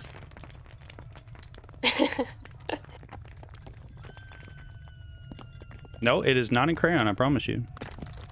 Looks good. All right, so Zito's gonna be outside. No, you're not. I was on that side of the table. That's actually not where you were. You said you were next to Austrin, correct? Yeah, Yeah, was he at the head of the table? No, he was sitting right next to where you are right now. Okay, then yep, just to your left. Okay. There. Red, you're right there. Yeah. Okay. Elfie. And where's the exit door? The only exit that you're aware of is the one to the south, where there's a giant earth elemental in the way, and a couple of soldiers. Oh. Nice. Thana, that's where Austrin was sitting, so you want to be there? Oh. Wait. Am I muted? Hold on. No, you're not muted. No, you're not. No, you're not Oh, muted. okay. No, I mean, she was right next to music, so... You were standing behind me, like an Okay, attendant. sure. Yep. Okay, so you're like right there, right on top of them. Yeah. We'll say you're there. There you go. All right, is everybody positioned where they were in the room? Yes. Okay. Mito, this party has become too obnoxious. Let us leave.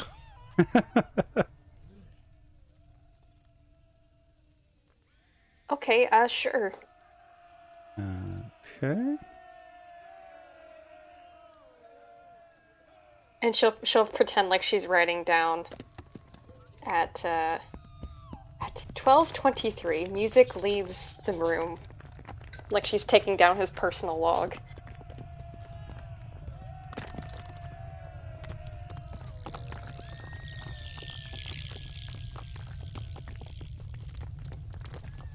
All right, I will reveal where everyone is on the map for you guys.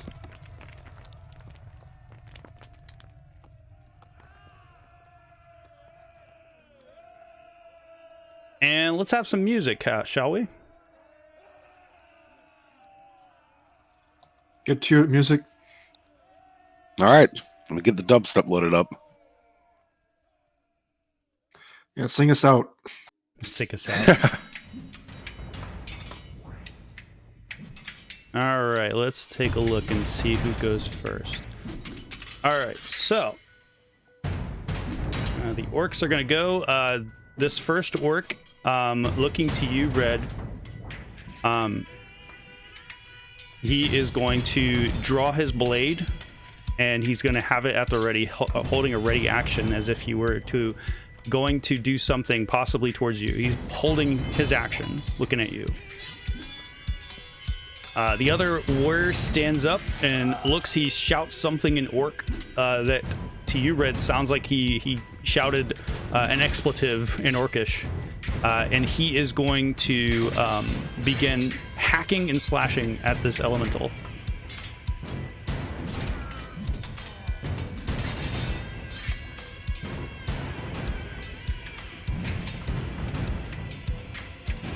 He is going to overhand chop at the elemental, dealing 12 magical slashing damage to it. Zito, you are up, sir. You threw your chicken. It turned into the elemental. Now you are staring up at the hulking form of the elemental, which is blocking the pathway out of here with these two soldiers that are also in your way. So this guy's right there. Here we go. Are these torches? Those are all torches. Are these lights on the wall? Are they torches? Alright, Zito's gonna cast they're not, pyrotechnics. let me rephrase. They are the ever bright lanterns. They are magically lit. They are magically producing flame within the lantern. Oh, damn it. Alright, then Zito is going to... He's going to fling that flower pot over at Orc Samurai number 7. He's gonna what? You're gonna fling a flower pot? That's what you want to do in your action? Yep, I'm going to fling that flower pot. I'm going to cast Catapult. Okay. He's mad. Okay. Go for it.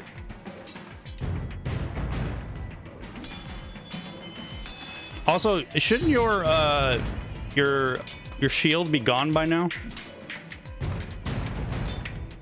I think shield got messed up. I don't know what it's doing now. All right, I'll But take you can it take off. it off now. There we go.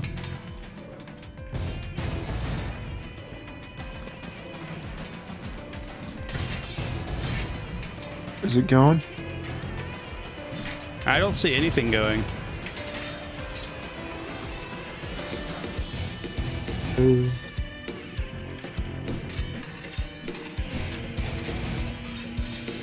There we go. All right, that's a failure on his dexterity save as you cast Catapult, launching the flower pot at the Orc Samurai where it shatters, dealing 16 magical bludgeoning damage. He looks to you, pissed, and is drawing his katana.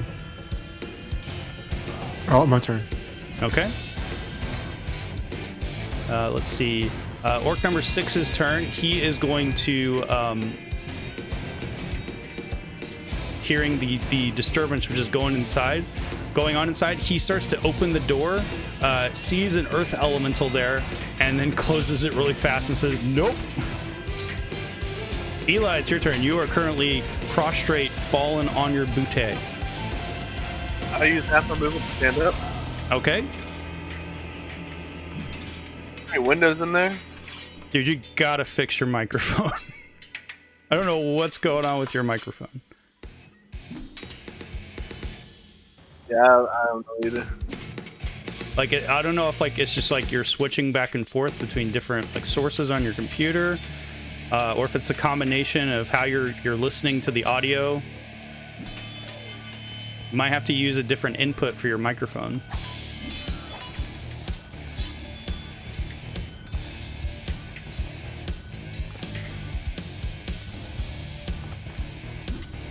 What about now? It sounds great now, but I don't know why it keeps switching back and forth. Is there any windows right here? Yeah, there's several windows. As you stand up, you can see a bay of windows. And as you look through the windows, you are seeing into what looks like a kitchen of some sort. And there is more windows, 2 windows up that you can see clearly on the map there. You can see that there is a set of double doors which are currently closed. Is there anyone in the kitchen right now? Doesn't appear to be. There's no one in there. Did I hear all that racket going on inside? Well, I would say with your passive perception of 14, you heard something, and then you heard more noise coming from the front of the house, like someone speaking. You can't quite make out what you heard exactly, but it did sound like a disturbance of some sort. Okay. The window is locked. If you would like to attempt, it appears to have the same type of latching. This whole session is just going to be Eli trying to get into windows. Yeah, I know, right? I was just thinking the same thing. Dang it, Jeremy! Is there anyone around me? You don't, with your passive perception of 14, you don't notice anyone around you at the moment. Screw it. Mage hand inside the window. Okay, you're using Mage Hand, can go through solid objects? I can see anything within 30 feet I see, so it can appear on the other side of the window. Oh, okay. And it's going to unlatch the latch. Okay, so as part of casting the Mage Hand, it can perform a simple task, correct? Yes. Okay, the window is unlocked. I am visible. You are I visible? will cast Yes, I'm visible. Okay. Good. Sorry, I was about to interrupt you. I apologize. Go ahead. And I will use my movement to get in the window. Okay.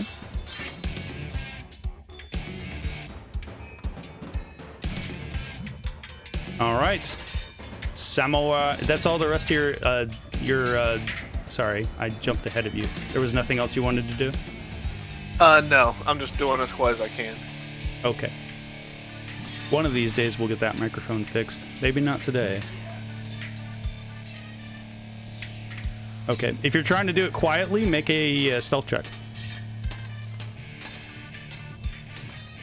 Lathani, you are up after this warrior goes. Okay. I will use inspiration. You want to use inspiration on yourself? Go for it. Yeah, I do. Hey, not bad. That was well worth it. That was well worth it. All right. Mithra, support Vito, dear. Okay. Let's see. Orc number 9. Let's see. Do.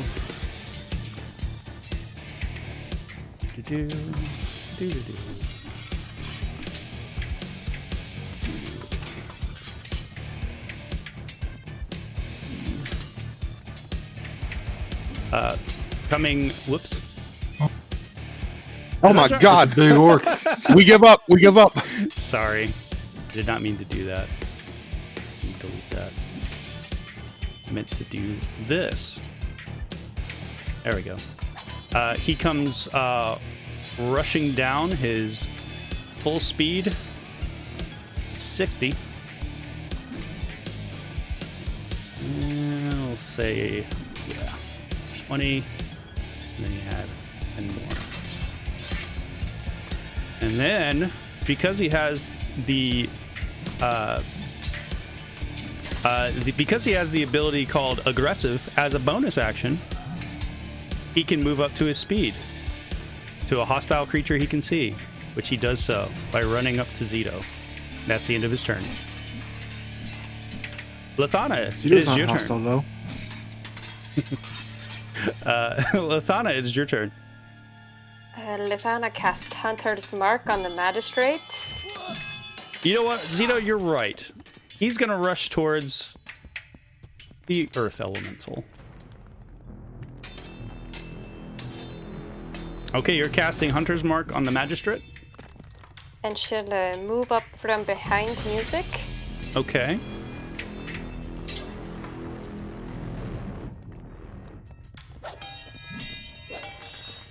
And she will take her to 3 attacks. Ooh. Since it's her first turn. She Now, doesn't I get have that to always. ask you, you're disguised, but where are all your weapons? Oh no, they're right on her back. So you were walking around with these weapons while you were disguised as a villager? She Yeah, hid them really well. She would have said, "Oh, I just carry them for the party." Gotcha. Okay. You know, she's the weaponsmith, the concert goer. It's not unusual for a bard to have a bow. Eli is saying that your weapons are disguised with you. Oh, okay.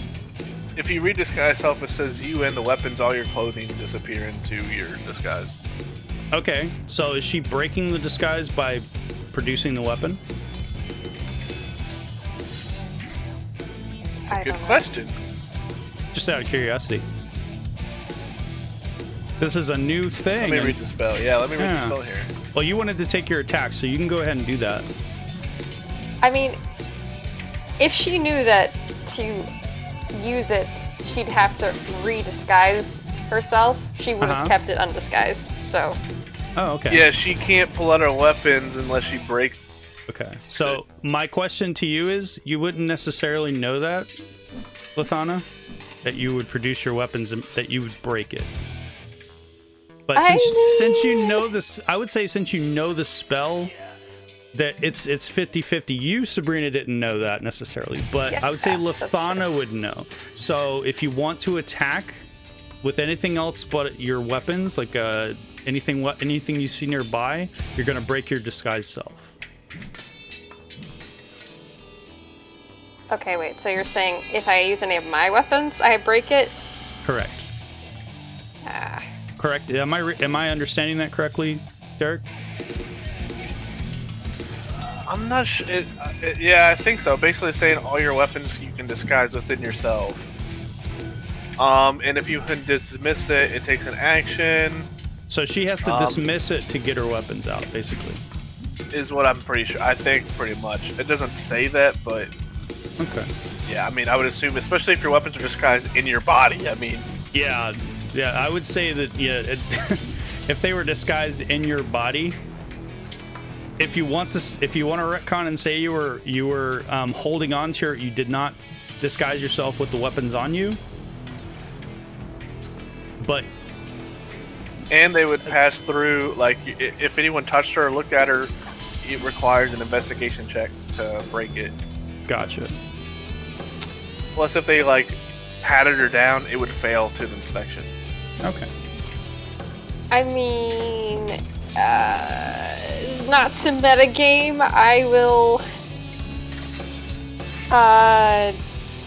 she will undisguise herself. Okay. Thana Aisha suddenly appears, weapons out, and you may take your... Hey, oh my god, who's that? Where'd this bitch come from? And she would sharpshoot him. Oh gosh, fantasy grounds. Don't fail me.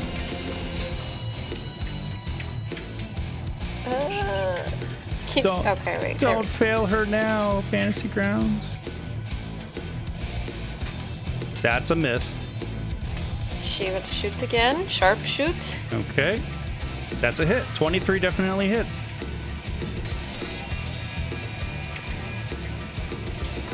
And that's 29 magical piercing damage to Magistrate Farouk as your armor sticks into the side of him, going through his very fine clothing, and suddenly it starts to shift and shimmer. And this very, very fine cloak that he was wearing now looks like this.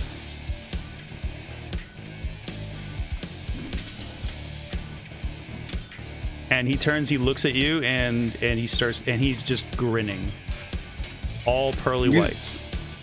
Music says, yeah, he's definitely a bad guy. She would sharpshoot one more time. Okay. That is unfortunately a miss. Alright. That's the end of her turn. Okay. Well, yes. Yep. Okay. The one of the other, a bit more similar to Juke's attire, actually. He's wearing a similar looking mask, but this one is black. It is not cream colored. And he now rushes up next to you, Zito, draws his katana, and looks like he is looking like he's getting ready to slash down on you. So get ready for, if you want to, get ready to pop your shield.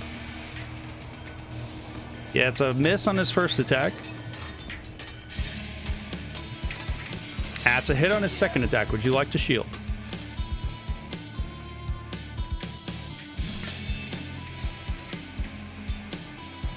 No.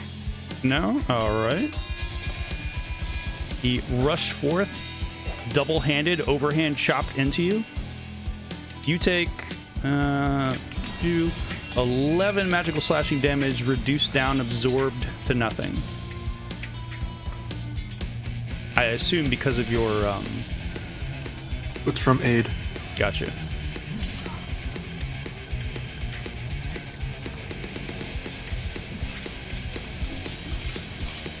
And that Constitution save was for concentration. Gotcha. Okay. I believe you passed, if I'm not mistaken. Yeah, it's 10 or half the damage I took. Okay. Eli. You heard a wet thunking noise turning around, looking outside the window, and you see this looking through the window at you. Bulbous neck distending.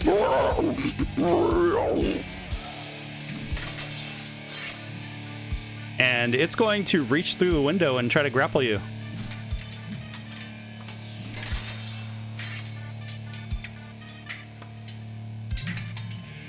So this just long, horribly long fingers reach in and try to grab at you.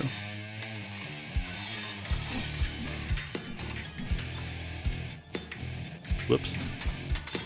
I rolled an 18 on the first one. So this would be versus your dexterity, or I believe this would be a dexterity check to get away from it.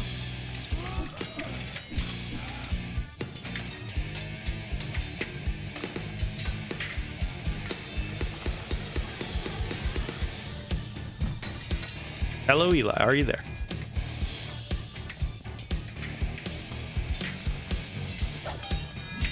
I think we lost Eli. Did we lose Eli? Oh no. It's shield. You're casting shield? This is not an attack, Yeah. sir. It's just reaching in through the window to grab you. Yeah, but It's like its hand just reached in because you're standing right there and it's just grabbing a hold of you. This is to see if it can grab you.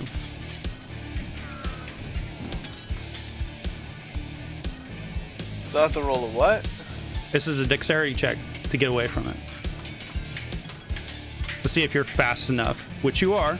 21, its long, grasping, slimy fingers just clasp shut right over your head. And it looks through the window. It's really big, though. It doesn't look like it can fit through that window. So it just dashes away. Would you like to make an opportunity attack against it? Oh, yes, I would. Go for it.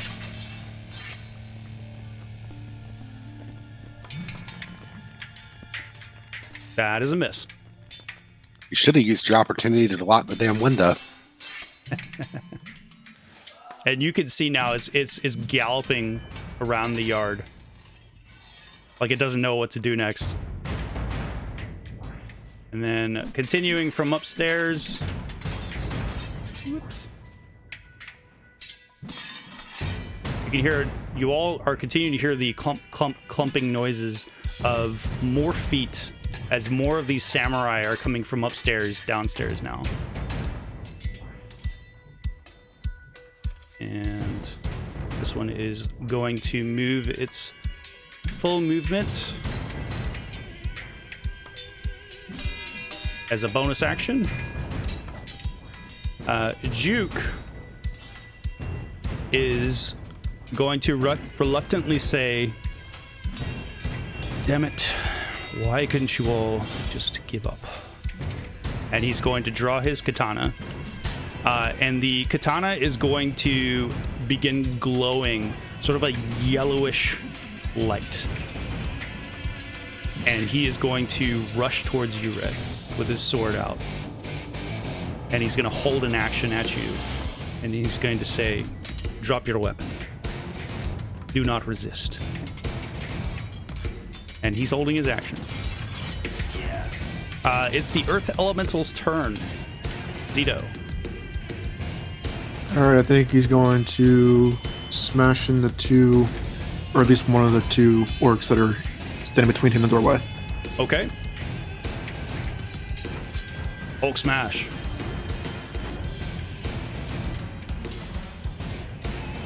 That's a critical hit, but you didn't target anything, sir. What? You said I did. No, it did not.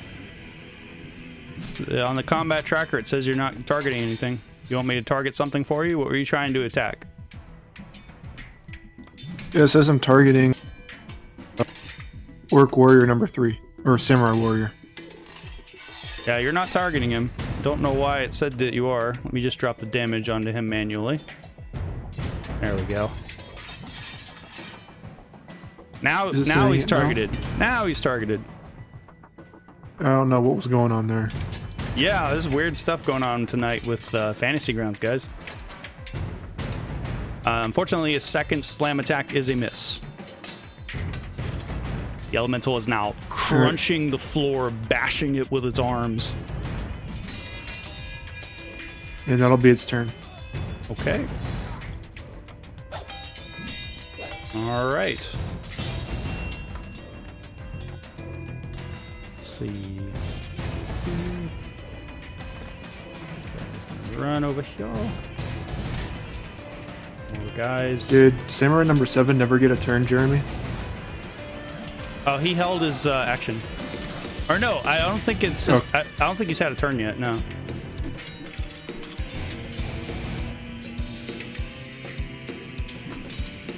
More orcs coming from upstairs. I wonder how many are upstairs, guys.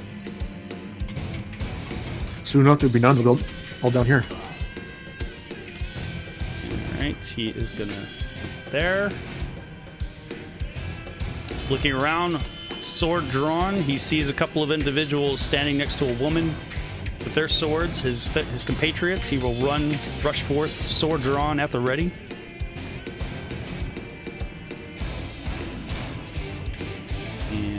Same thing with this guy. Another one comes trudging down the stairs. And he just steps to the side, looking around the room, this time with a bow drawn. And these other guys are just gonna stand at the ready, blocking the entrance into this place. Number 3, he's very, very angry. He's going to attempt to cut into this earth elemental that hit him so ferociously, overhand chopping him, dealing 13 magical slashing damage. And Red, it is your turn. Juke is standing in front of you with his blade up to your throat. There's another 2 samurai just behind you with their blades drawn, looking like they're ready. One of them has his sword up to the side, just to his left shoulder, like he's ready to chop at you, and the other one is getting ready to draw his blade. Okay. She's gonna let out a growl. Okay. Would you like to, for some reason it says you were already raging. Would you like to rage? Yes. Okay. It was probably from the last fight. Still on there. Let me take the restrained off of you because you no longer had manacles on you. Okay. And I will say to him, "You should not have messed with Maggie." And I'm gonna swing my greatsword at him. Who are you swinging your greatsword at? Juke. Juke? Okay. Juke. Before you do that, he's gonna take his opportunity. He's gonna take his action. Okay. So he almost like blade versus blade. His blade is lit, and he is getting ready to slash at you. And he will take a slash at you, his single held action, but he misses. Go for it. All right. That is a hit. A 19 definitely hits. That's 16 magical slashing to Juke. And unfortunately, that is a natural 1. All right. So that's it for me. Okay. Let's see. Number 10 is going to go ahead and take his action after you. And he is going to attempt to slash into you from behind. Not with advantage because, you know, there's no one directly catty corner. But he's going to attempt to slash into you with his katana blade. But he misses as well with his held action. Now, let's see. On Vaughn's turn, let's see.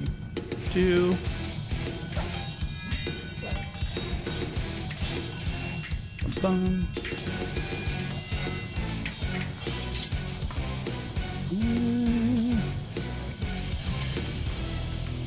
There is a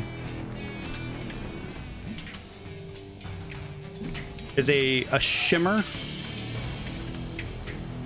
just sort of like Vaughn just sort of gestures with his free hand, which was petting one of his dogs before, and a shimmer just sort of like rises up on him, and then he snaps his finger, and the ring on his finger, you just see a ring on his finger glow for a moment, anyone who's nearby him, and he is gone. Intriguing. And then the door to this back room, this little chamber here, opens and stays open.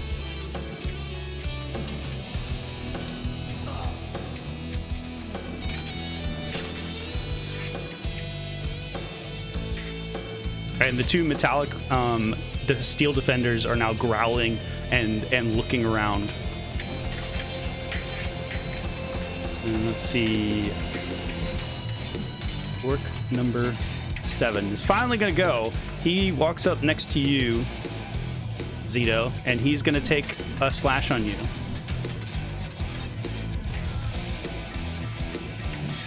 But he misses. These guys can't roll for shit tonight. And Music, it's your turn. All right. So there is just the house has erupted into chaos. More samurai have run down the stairs and have joined the rest. You do not see your companion Eli anywhere. Lithana, glancing over your shoulder, you can see Lithana has dropped her disguised self.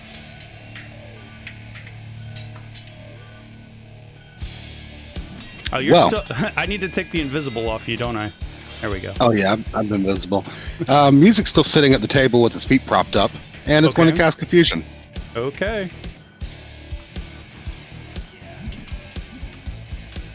All right, so it looks like... Juke succeeded, and the Wretched Blade of Kanton succeeded. The other two are confused, so you can drop those effects onto them. The standard warrior, warrior number 4, warrior number 1. I don't have an effect to drop on them. They just have to roll out the confused behavior chart before they can attack. Oh, okay. So other than hold on.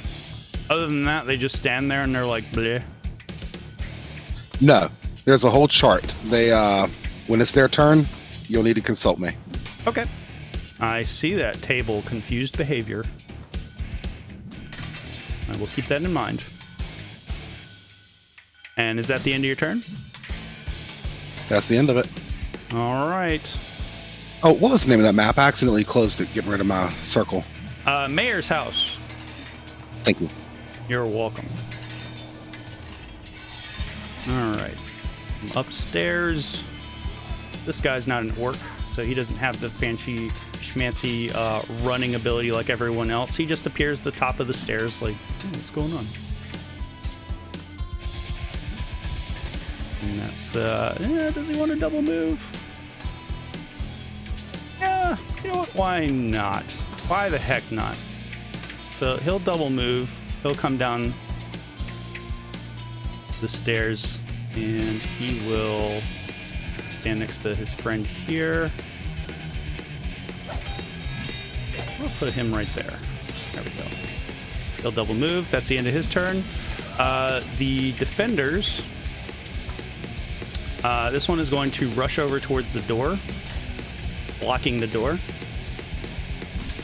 And on the magistrate's turn, he is going to look at you, Lufano, and he's going to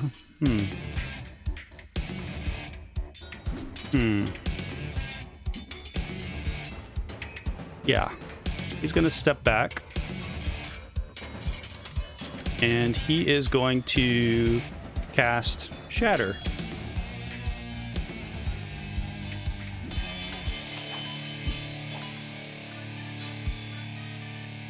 Ten-foot radius sphere. Right. Whoops. Right there. I need a Constitution saving throw from the two of you.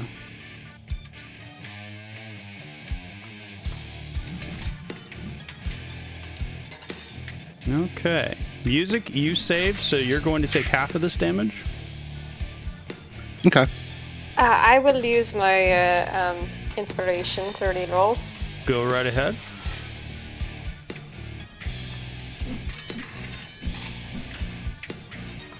That's also a fail. There's a clap of thunder as you take 10 thunder damage. Your ears are ringing. You failed your con save. Your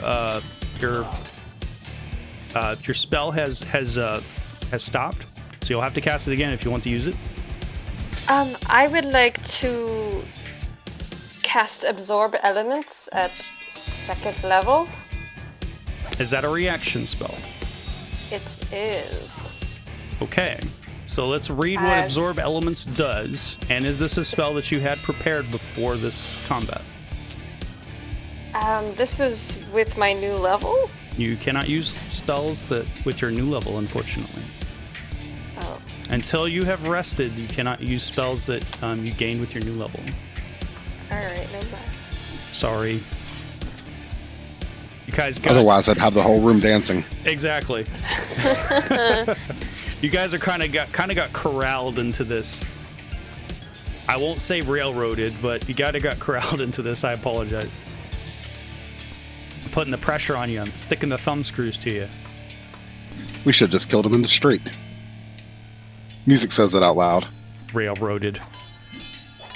You know what? Just for that, I dare. All right, that is the end of his turn. Oh, he had some more movement. Where was he? He was right there. Okay, 10. So he is going to do 10 more this way, and then another 10 over there. And that's the end of his turn. Lathana, it's your turn. Your ringing in your ears is fading. And after that spell went off, you can see Farouk has begun to rush away.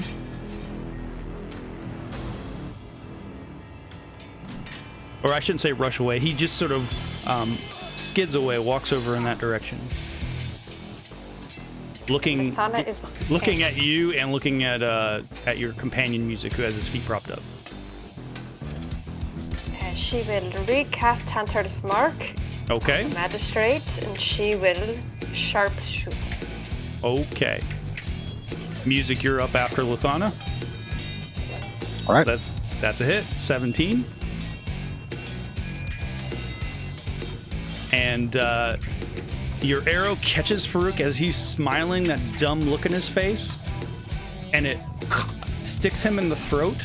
He is no longer smiling. And then something else happens.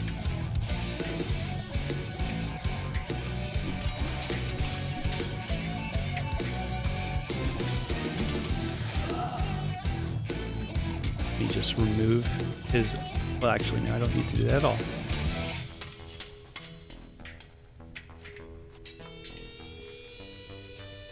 A shimmering mist suddenly pours out of his body.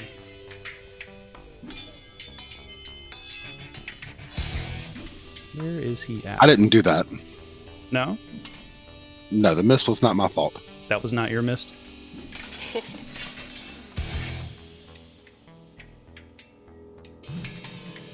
A shimmering mist forms and solidifies, and a creature appears in the space where he was, where his body falls dead, with your arrow still sticking out of its throat. And it looks, I will share with everyone,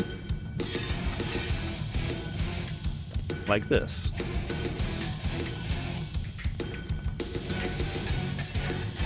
Buzzing, winged glob of matter with a glowing central eye. Its iris a slit, an angry eye staring at you in the direction where you were. Buzzing voice inside your head. Oh, child. That was a mistake. Well, this feels familiar. Lynchy shoots him. Does she still feel her hunter's mark trained on Ferruk, the creature? You would have to move it to him. I have revealed him in the tracker, or you can just drop it on him. I'll just get rid of the dead Farouk. Boom. Alright, she will move it over and she will sharpshoot it again.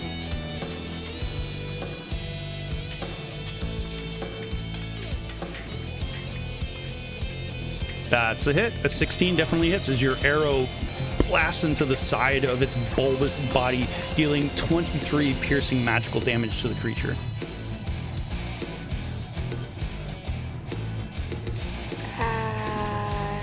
Yeah, that's the end of her turn. Okay. Music, it is your turn. A one-eyed, one-horned, flying purple people eater just appeared out of the dead body of the magistrate. As This shit's getting weird. His body hit the ground. His outfit seemed to be made partially of stone, and it clunks on the wooden floor. And then this bulbous creature is now hovering and flying in the air above it. This shit's getting weird, and it's about time, but I got just the thing for it. Okay.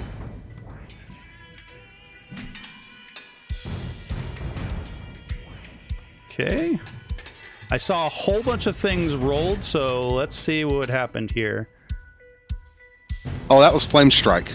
Flame Strike. Okay. So Juke took half, or Samurai 1 took 20, Mazen took 20, the Steel Defender took half, Farouk took half, and also partially resisted. And the other Steel Defender took half. There you go. I'll end my turn. Okay. On Orc Samurai 3's turn, he's going to continue to whack into the Earth Elemental. Hacking away, just hacking away, but I think he missed. Yep, he missed. Eli, it is your turn. After this bulbous creature tried to reach through the window and grab you like a snack pack,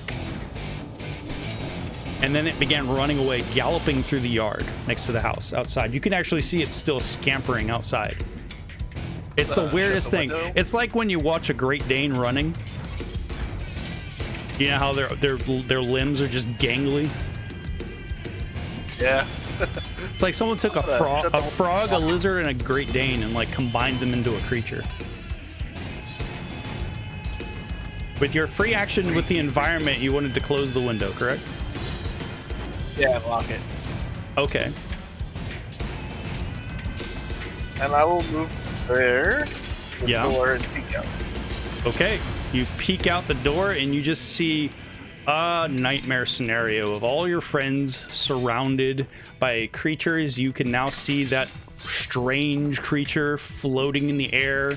You see a corpse on the ground. You see the metal dogs.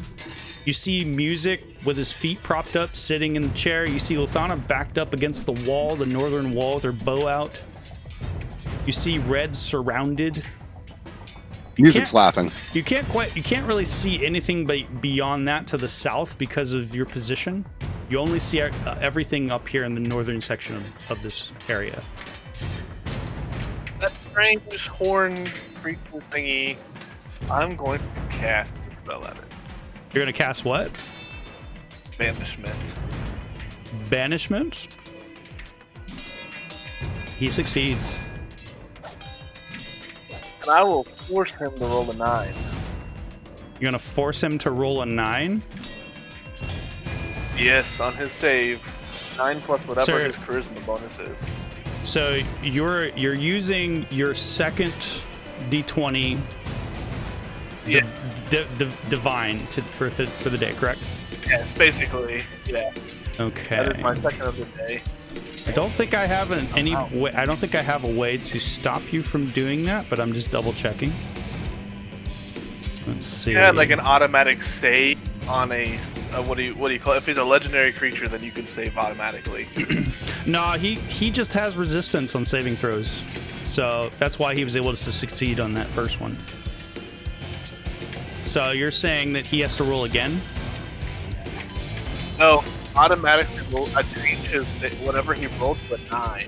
Okay, Plus yeah. charisma. He rolled a 20, so instead it's a 9, correct? Yeah, plus his charisma bonus. So instead he rolled a 17. Dang it! Oh, that's He has a +8 on his save. Holy crap! Yep, that's my turn. Save. Okay. Samurai Warrior 9. He's going to, again, if it ain't broke, don't fix it.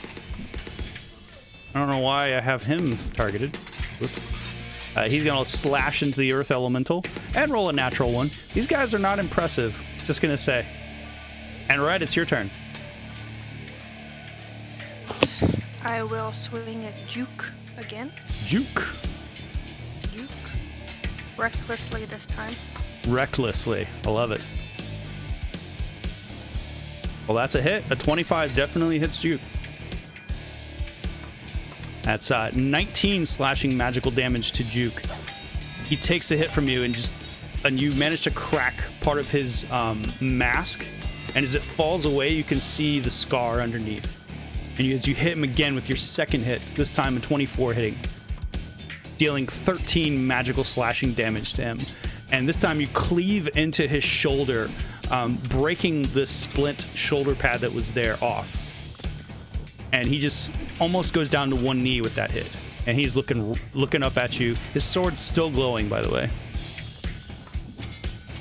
Fuck that guy. I'm done. Okay. And number 8 is going to rush forth, and he is going to begin wailing into the Earth Elemental. And he actually hit it. Oh my gosh, guys, he hit it. You should be so proud for him. He did 14 magical slashing damage. I'm going to go climb out the window. Okay, 4 is going to now lay into you with his katana. And he manages to hit. Overhand chop, slashing, dealing 14 magical slashing damage, reduced down to 3. It was partially resisted and partially absorbed. Number 5 is going to continue to wail into the Earth Elemental, carving in, doing 7 magical slashing damage. Number 10 is now going to just sort of circle, like he's trying to position himself in a way where he can try to get advantage, but not quite at the moment. And he hits you, overhand chopping, dealing 11 slashing magical damage red, reduced down to 5. Now, 7 is going to go. This time he is going to once again try to stab you, Zito, with his sword, but misses with a 13. And it is the Earth Elemental's turn. What would you like the Earth Elemental to do, Zito? So if it ain't broke, you gotta break it. So I'm gonna smash that orc warrior or orc samurai. Okay, go for it.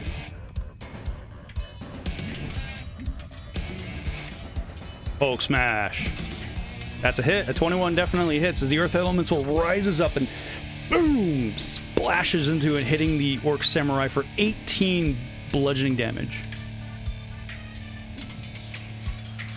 And the 25 most definitely hits as he slams into him again, this time pulverizing him, shattering his splint armor. He is very dead.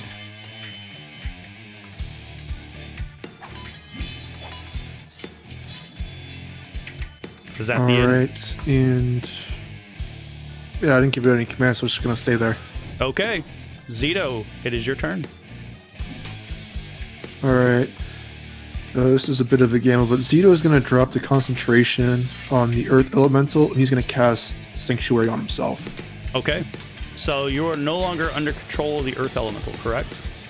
Yes, he still stays, but now he can attack us or keep attacking or leave if he wants. To signify that he's no longer under your control, I increased his size a little bit. Alright. Okay. And your cast Sanctuary doesn't... how long does Sanctuary take? It's an action, correct? it is a bonus action. Bonus action. Got you. So you can now cast a cantrip if you wish. I'm just gonna... Oh, did that go? I don't say anything on you. Want me to drop it on you? Oh, never mind. There it is. I got it.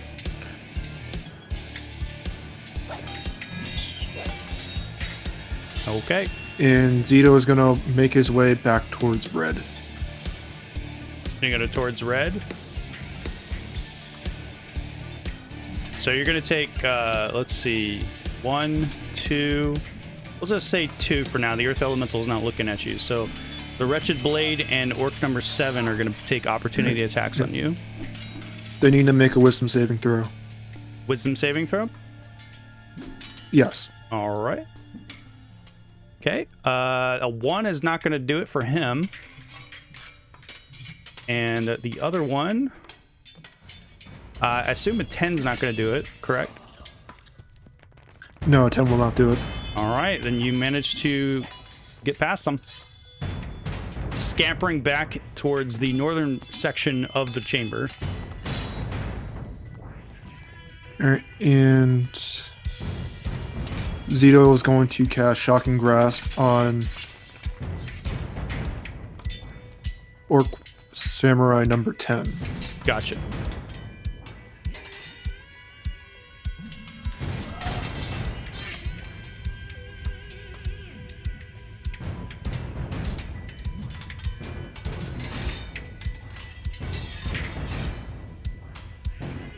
Is he wearing metal armor? He is not. Oh, but I still get advantage with pack tactics.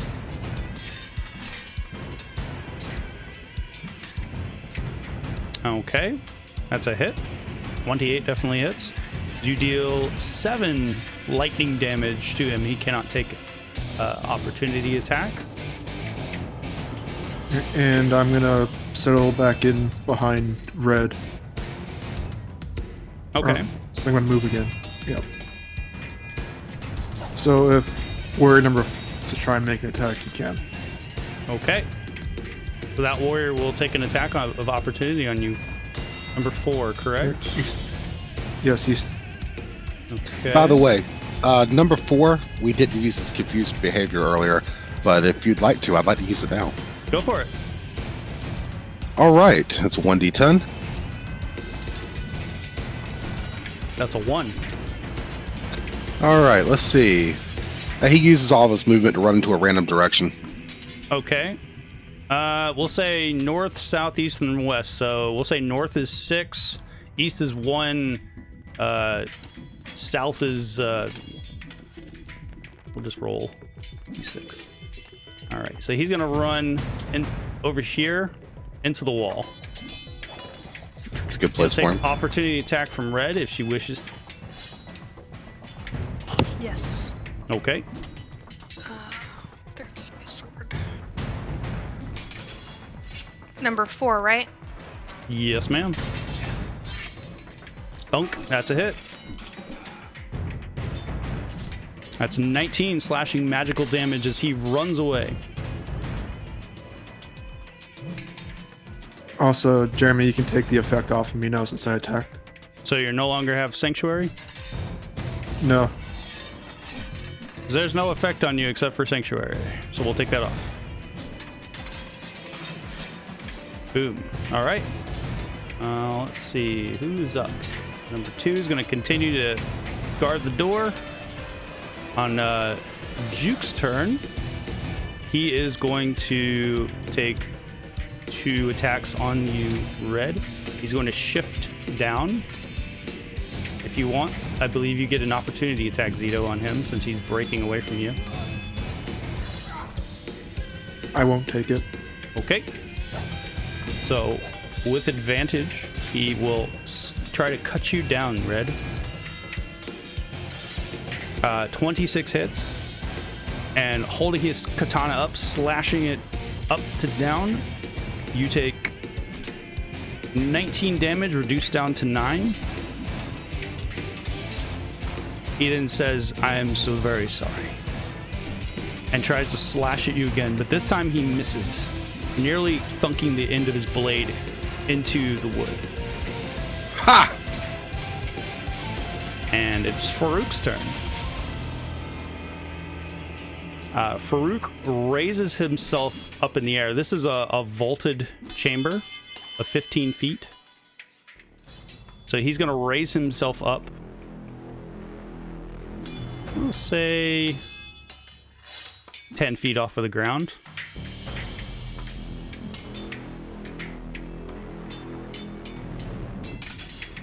And then he is going to, let's see. It's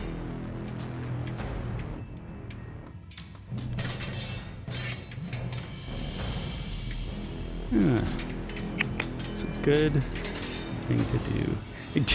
Magistrate Freak. Write these down, Lafana.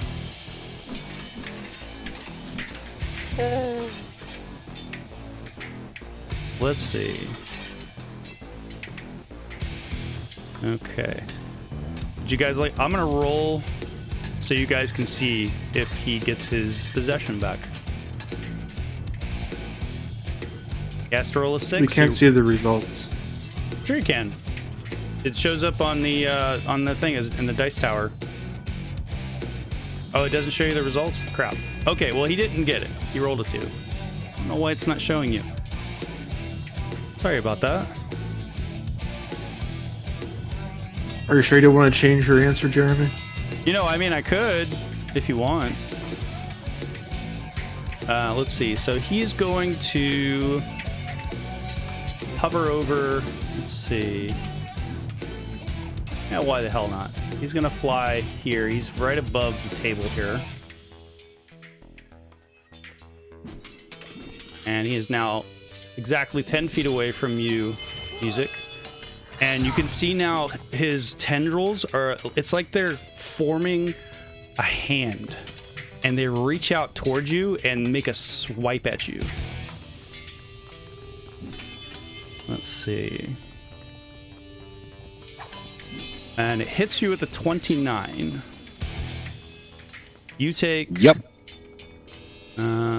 28 fire and bludgeoning damage. And you are grappled. That was half? You are grappled and restrained. That was half? Good lord. No, it wasn't half. That was an attack. It did a spell attack against you. Oh, okay, that was my concentration save. I was like, good god. No. So you are now grappled and restrained and being lifted up out of your stupid chair. He is lifting you up into the air. Guess he didn't like that flame strike. No, he did not. Let's see. And you can see it has more of these tendrils, by the way, that make little, what look like vestigial fingers. Yep. And at the start of your turn, you must make a DC 16 charisma saving throw, or you take 3d6 fire damage on a fail save, or half as much on a successful one. What kind of save was it? It'll be something that you can pass very easily. Okay. It's a charisma save. Yeah. Laugh it up now. Yeah, I might possess him. Yeah. Okay. Let's see. So that's 10, and then he went another 25. He is going to fly over here the rest of his... Well, not the rest of his movement. And he is going to try to grab you, Lafana. You just untarget Music. No, no, no. Why not? Ah, shit. Okay, so he misses with the second one. And he misses with the third one. So very lucky. And, Oh my gosh, I have a 20 AC. That's crazy. how'd you get a 20 AC? I have no idea. You need to figure that out. I'm sure it's legit. Alright, so the Crisis is going to run up the side of the building, and he is going to disappear.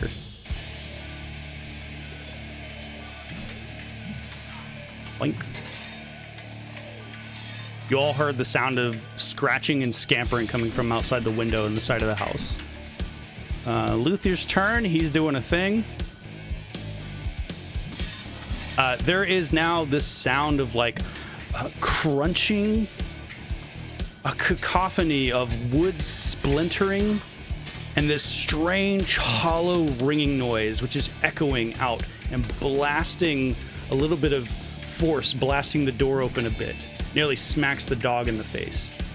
And then you just see like a shower of dust particles erupting out into the chamber, cascading over the floor. And that's all he does on his turn.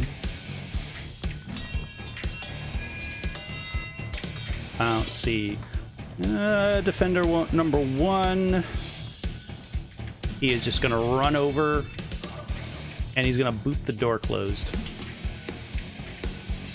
And let's see. On Mazen's turn,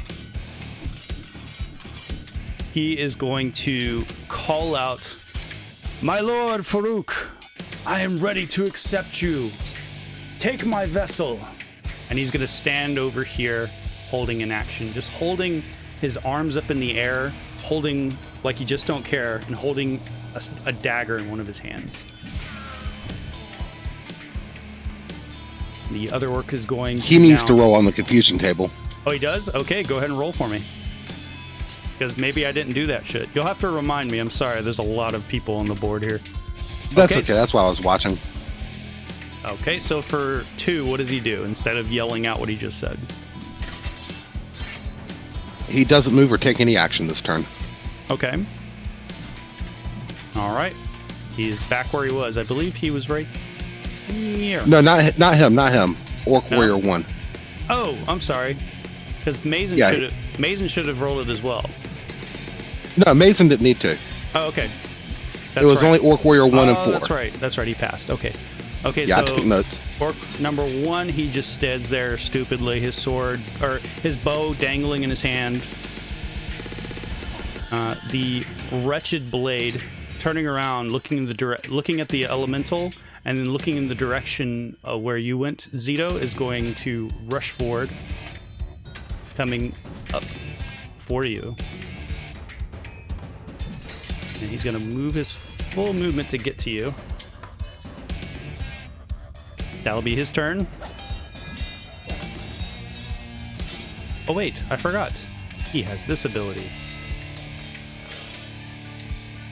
As his bonus action, he moved up to you, so he actually can take an attack on you. I forgot that he had that ability. He's got so many abilities.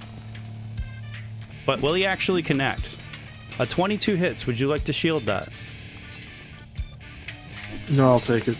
Okay. No, I think he's cutting. I'm gonna yell my cutting words and take away from his attack. Okay, go for it. Unfortunately, that still hits. A 21 still hits. Okay. So he rushes forth, stabbing at the, dealing 13 damage, absorbed down to 0. He then attempts to stab at you again. Would you like to cutting words him again? That's an automatic miss. That was a 1. I can't do it twice in one round. I gotcha. All right. Steel defenders are going to continue to guard the door. And orc for number 4. Do Roll they get on the confusion table. Do they get to save out of confusion? Because I don't think they get a chance to save. Let's see. Must succeed on a wisdom saving throw. What? No, hold on. At the end of each of his turns, he can make a wisdom saving throw. All right, I'll just make saves for he and what was it, number 1? Yeah. Okay, so when I get to number 1, I'll make a save. 4 is still confused. All right, let's roll a d10. Right now, he's dunking his head into the side of the wall, the banister of the stairs. That's an 8. He uses his action to make a melee attack against a randomly determined creature within his reach. Okay. Well, the only thing within his reach is Orc Samurai number 1, so he's going to attack Orc Samurai number 1. He slashes into his companion, hitting him, dealing heavy 10 magical slashing damage to his friend, who looks at him like, what the hell, dude? Good boy. Actually, number 1 wouldn't be doing anything because he was still confused. Yeah. All right. Steel Defender continues to defend, and Eli, it is your turn. You do not see Farouk unless you get in the room. Dang. Yeah, you got a wall and a door blocking your way because you said you were peeking out that door.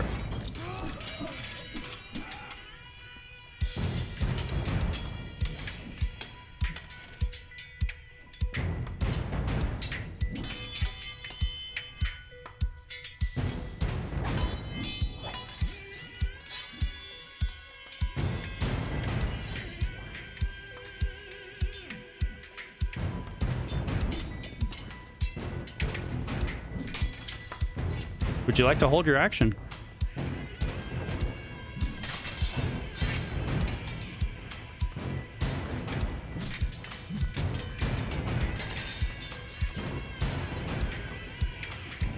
Hello, Eli.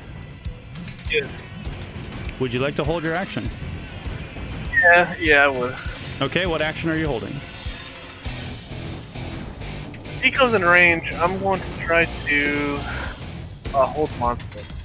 Okay. I was trying to read the spell. See, Unless you get out of that room, you're not going to be able to see him.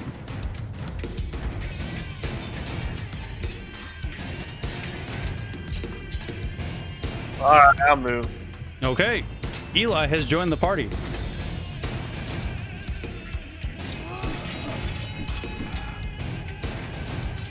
All right. Are you still going to use your action? Yep, on a wisdom saving throw, I'm going to hold monster. Hold monster. Go for it. I think I gotta pull the spell out because it's from my staff. It's from your staff, okay. Seems legit.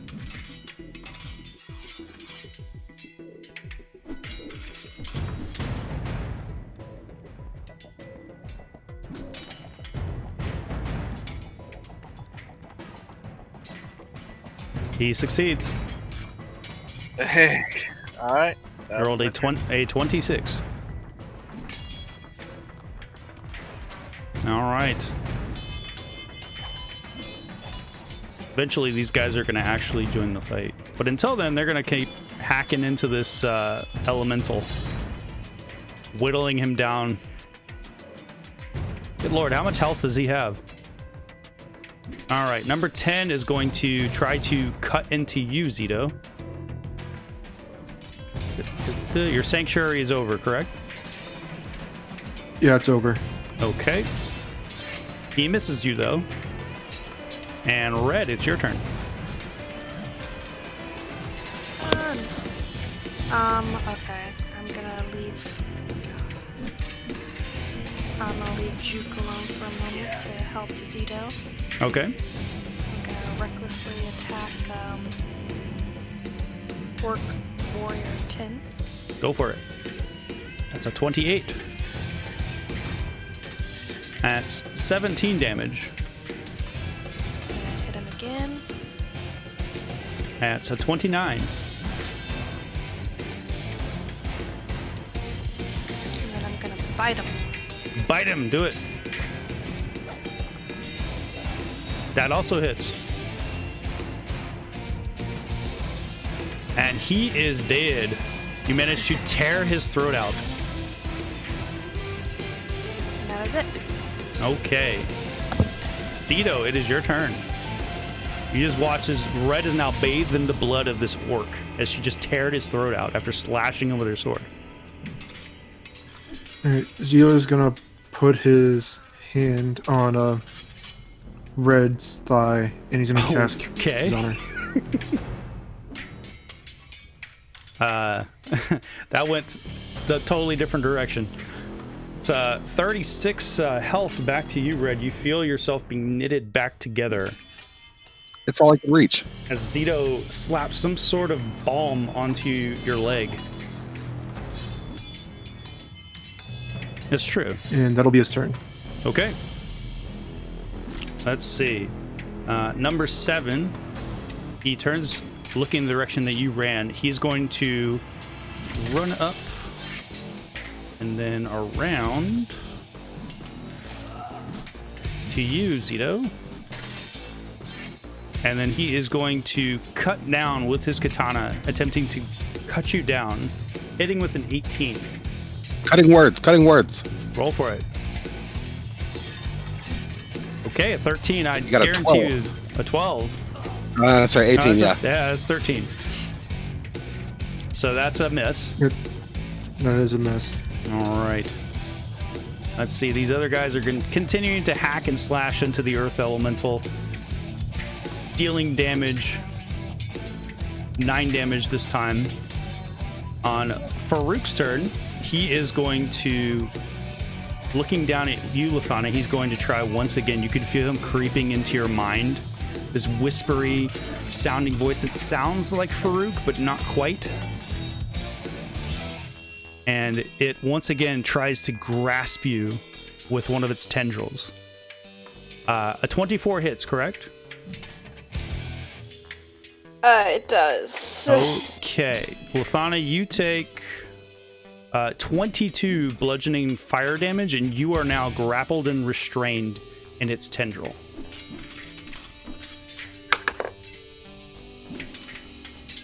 It then looks around the chamber, and it eyes you, Eli.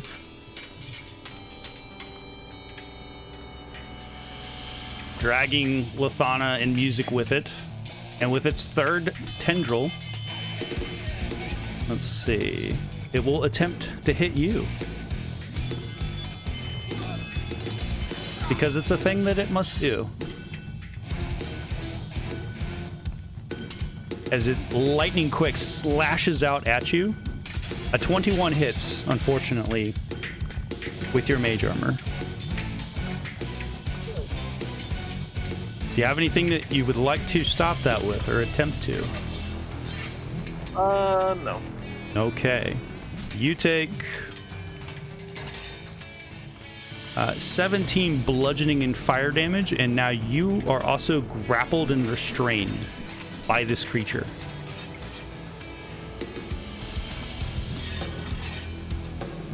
And that's the end of its turn. Let's see. Okay, let me just look at this ability. Okay. So, Lafana, you must make a charisma saving throw. Okay. Okay. So, let's see. You take 5 fire damage. That we'll have to manually put on you, I think. We find you. Okay. And would you like to attempt to escape from its grasp? Absolutely. Okay, you may use your action to attempt an escape check. It is a strength check. You do not make it. Unfortunately, that is your action. Cool. You are still grappled and restrained, and there's like this weird fire that's almost like liquid, which is rippling over your body. This is the last round, by the way, guys. It's 10:02. You can attempt on your next turn, next time we play, to get out of its grasp. The wretched blade is going to attempt to cut into you, Zito. Slashing twice with its katana, missing with its first attack, and missing with its second attack. Music, you are up. Let's you please do a charisma saving throw? Of course. Okay. You passed. Let's see. You take, rounded down, you take 4 fire damage. Would you like to attempt to escape? Can I cast a spell instead? You're grappled and restrained. So that stops me from casting? Not necessarily. Let's look at restraint. Grapple just means that your movement is 0. Okay. And restrained means that you have attack rolls have advantage on you, and you have disadvantage on dex saves. I'm casting the spell. Go for it. Okay.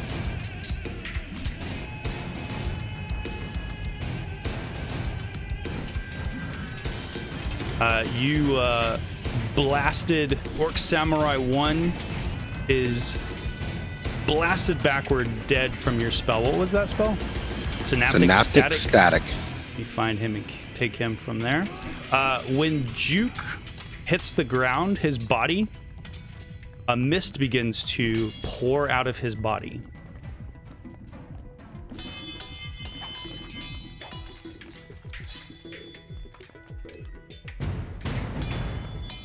And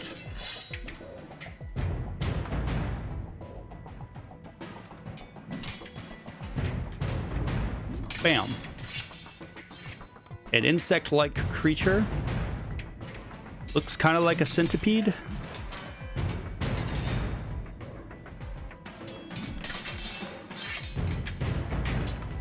And it looks like a dis. There's a strange clicking noise of its mandibles as it suddenly appears in the space where Juke once was. And Juke's body thunks to the floor, dead, his sword scattering away.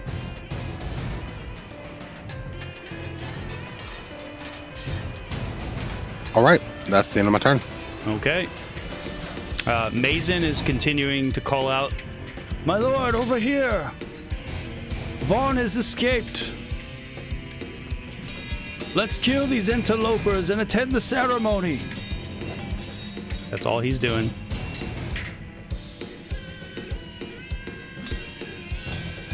And let's see, number 9's gonna go. If it ain't broke, don't fix it. He's gonna overhand chop and miss, because that's what he likes to do. He misses things. The centipede-like creature is going to rush over to you where the body once was, clambering over the top of it, and just sort of pushing it aside a bit. And it begins wailing into you, Red, with advantage.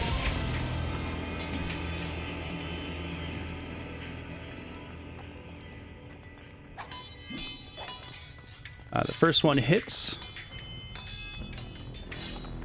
And you take 6 force damage. It's clicking its mandibles together. Oh gosh, I forgot to hit advantage. Oh well, I'll take that tag.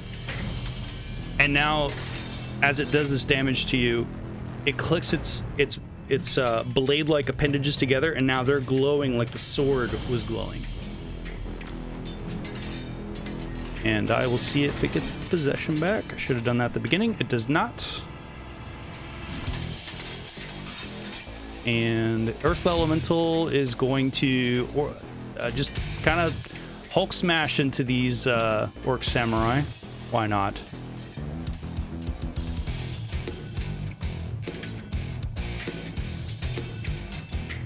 It hits with the first attack, misses with the second. The flying one-eyed creature is taking each of you in its tendrils and pulling you closer to its eye, like examining you. And you can hear its horrible voice. It's like nails on a chalkboard in your head. This is saying to you, "You have failed. Vaughn will open the node. Jabal Mat will emerge and destroy this place, as the Shogun has decreed. It is over." And that's where we're going to end for tonight.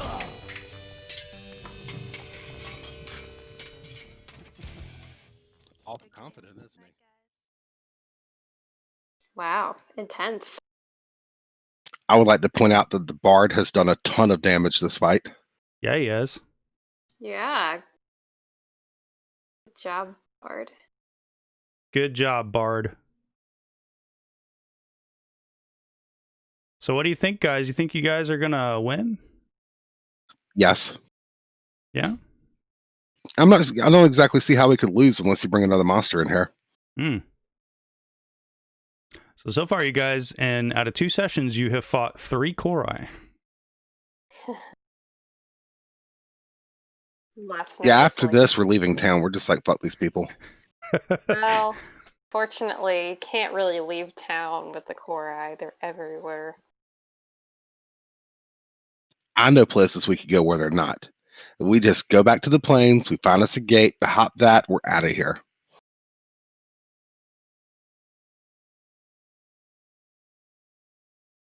True.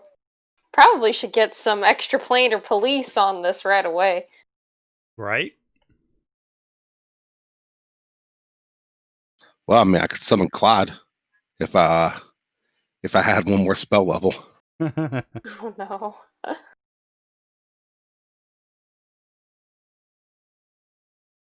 Yeah, I designed this. If you guys decided to pick a fight, I designed this to be one of the toughest fights you guys have ever come up against.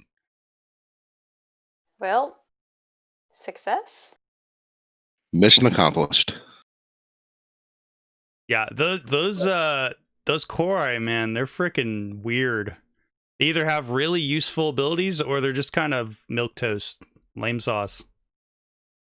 Well, you know, everything on the right-hand side of the room is in trouble right now. It's all Yeah. been hurt pretty bad. It's all beat up. Once Red gets a chance to rip through Chuck down there, the rest of the room is going to fold quick. And then after that, if the Earth Elemental hasn't finished off those 3, or those 3 haven't finished off the Earth Elemental, we just have to worry about Farouk until that frog gets down here. I don't know. Red's down to half health again. Unless Zito's got some more healing on him. Red at half health has more health than I do at full health. It'll be okay. Okay. I mean, she does have a couple healing potions now, too. Yeah, I And gave I her have a 2 superior couple- healings. Yeah. Yeah, I like how you guys were slipping those without telling me you were doing that, by the way. Slipping Oh, what? You guys needed to tell me that you were doing that while you guys were walking in, because I would have asked for sleight of hand checks. Oh, I didn't know we were hiding it. I thought we were just passing them out. I gave them to my apprentice. Yeah, I wasn't hiding it. Yeah, next time you do something like that, don't just start passing them out to each other. Tell me that that's what you're doing if you're not trying to hide it. Like I Okay. I saw it in the chat after the fact, and that's fine. Yeah, I'm okay with that. But you guys should really have said, "Hey, I'm passing out healing potions like they're Coca-Cola." Yeah, I well, gave away every noted. single healing potion I had. So what do you guys Do you think ha- of these monsters Okay. that you're going up against? Just out of curiosity. Because I am curious. They suck. I hate them. Hey, does that thing in front of me have a mouth? Which thing? Farouk. None that you can see. Ah, shame. It appears to be communicating with you through telepathy. Oh, if it had opened its mouth, it was getting ready to get a mouthful of hero's blood. Aw. That would have been hilarious. Why don't you just Oh. drink the hero's blood yourself and sacrifice yourself? Guys, I run! can think of better ways. I'm gonna shove the hero's blood up the Korai's butt, guys. Watch this. But Yeah, somebody cut a hole in it. So, if it hasn't become abundantly clear, Mazen is a scrub who is basically there as an extra body for Farouk. Yeah, I was trying to kill him with that synaptic static. I thought it was going to flatten him, but it didn't. Yeah, he's a fanatically loyal, inspired. Like he's essentially bred to be just a vessel. He's like a special vessel. Like he's been trained to use magic. He's basically a bard. Bard versus Bard. Go. Bard versus I'm bard. I'm surprised on how accepting these orcs are on these monsters that are coming out of their leaders. That is true. Well, they've been here a long time. You guys haven't really spoken to any of them yet to find out why they would be accepting. They might not be the brightest. They might not think it's something we done. Maybe Ender could have filled you guys in. Yeah, we gotta get Ender. I wonder where Ender is, guys.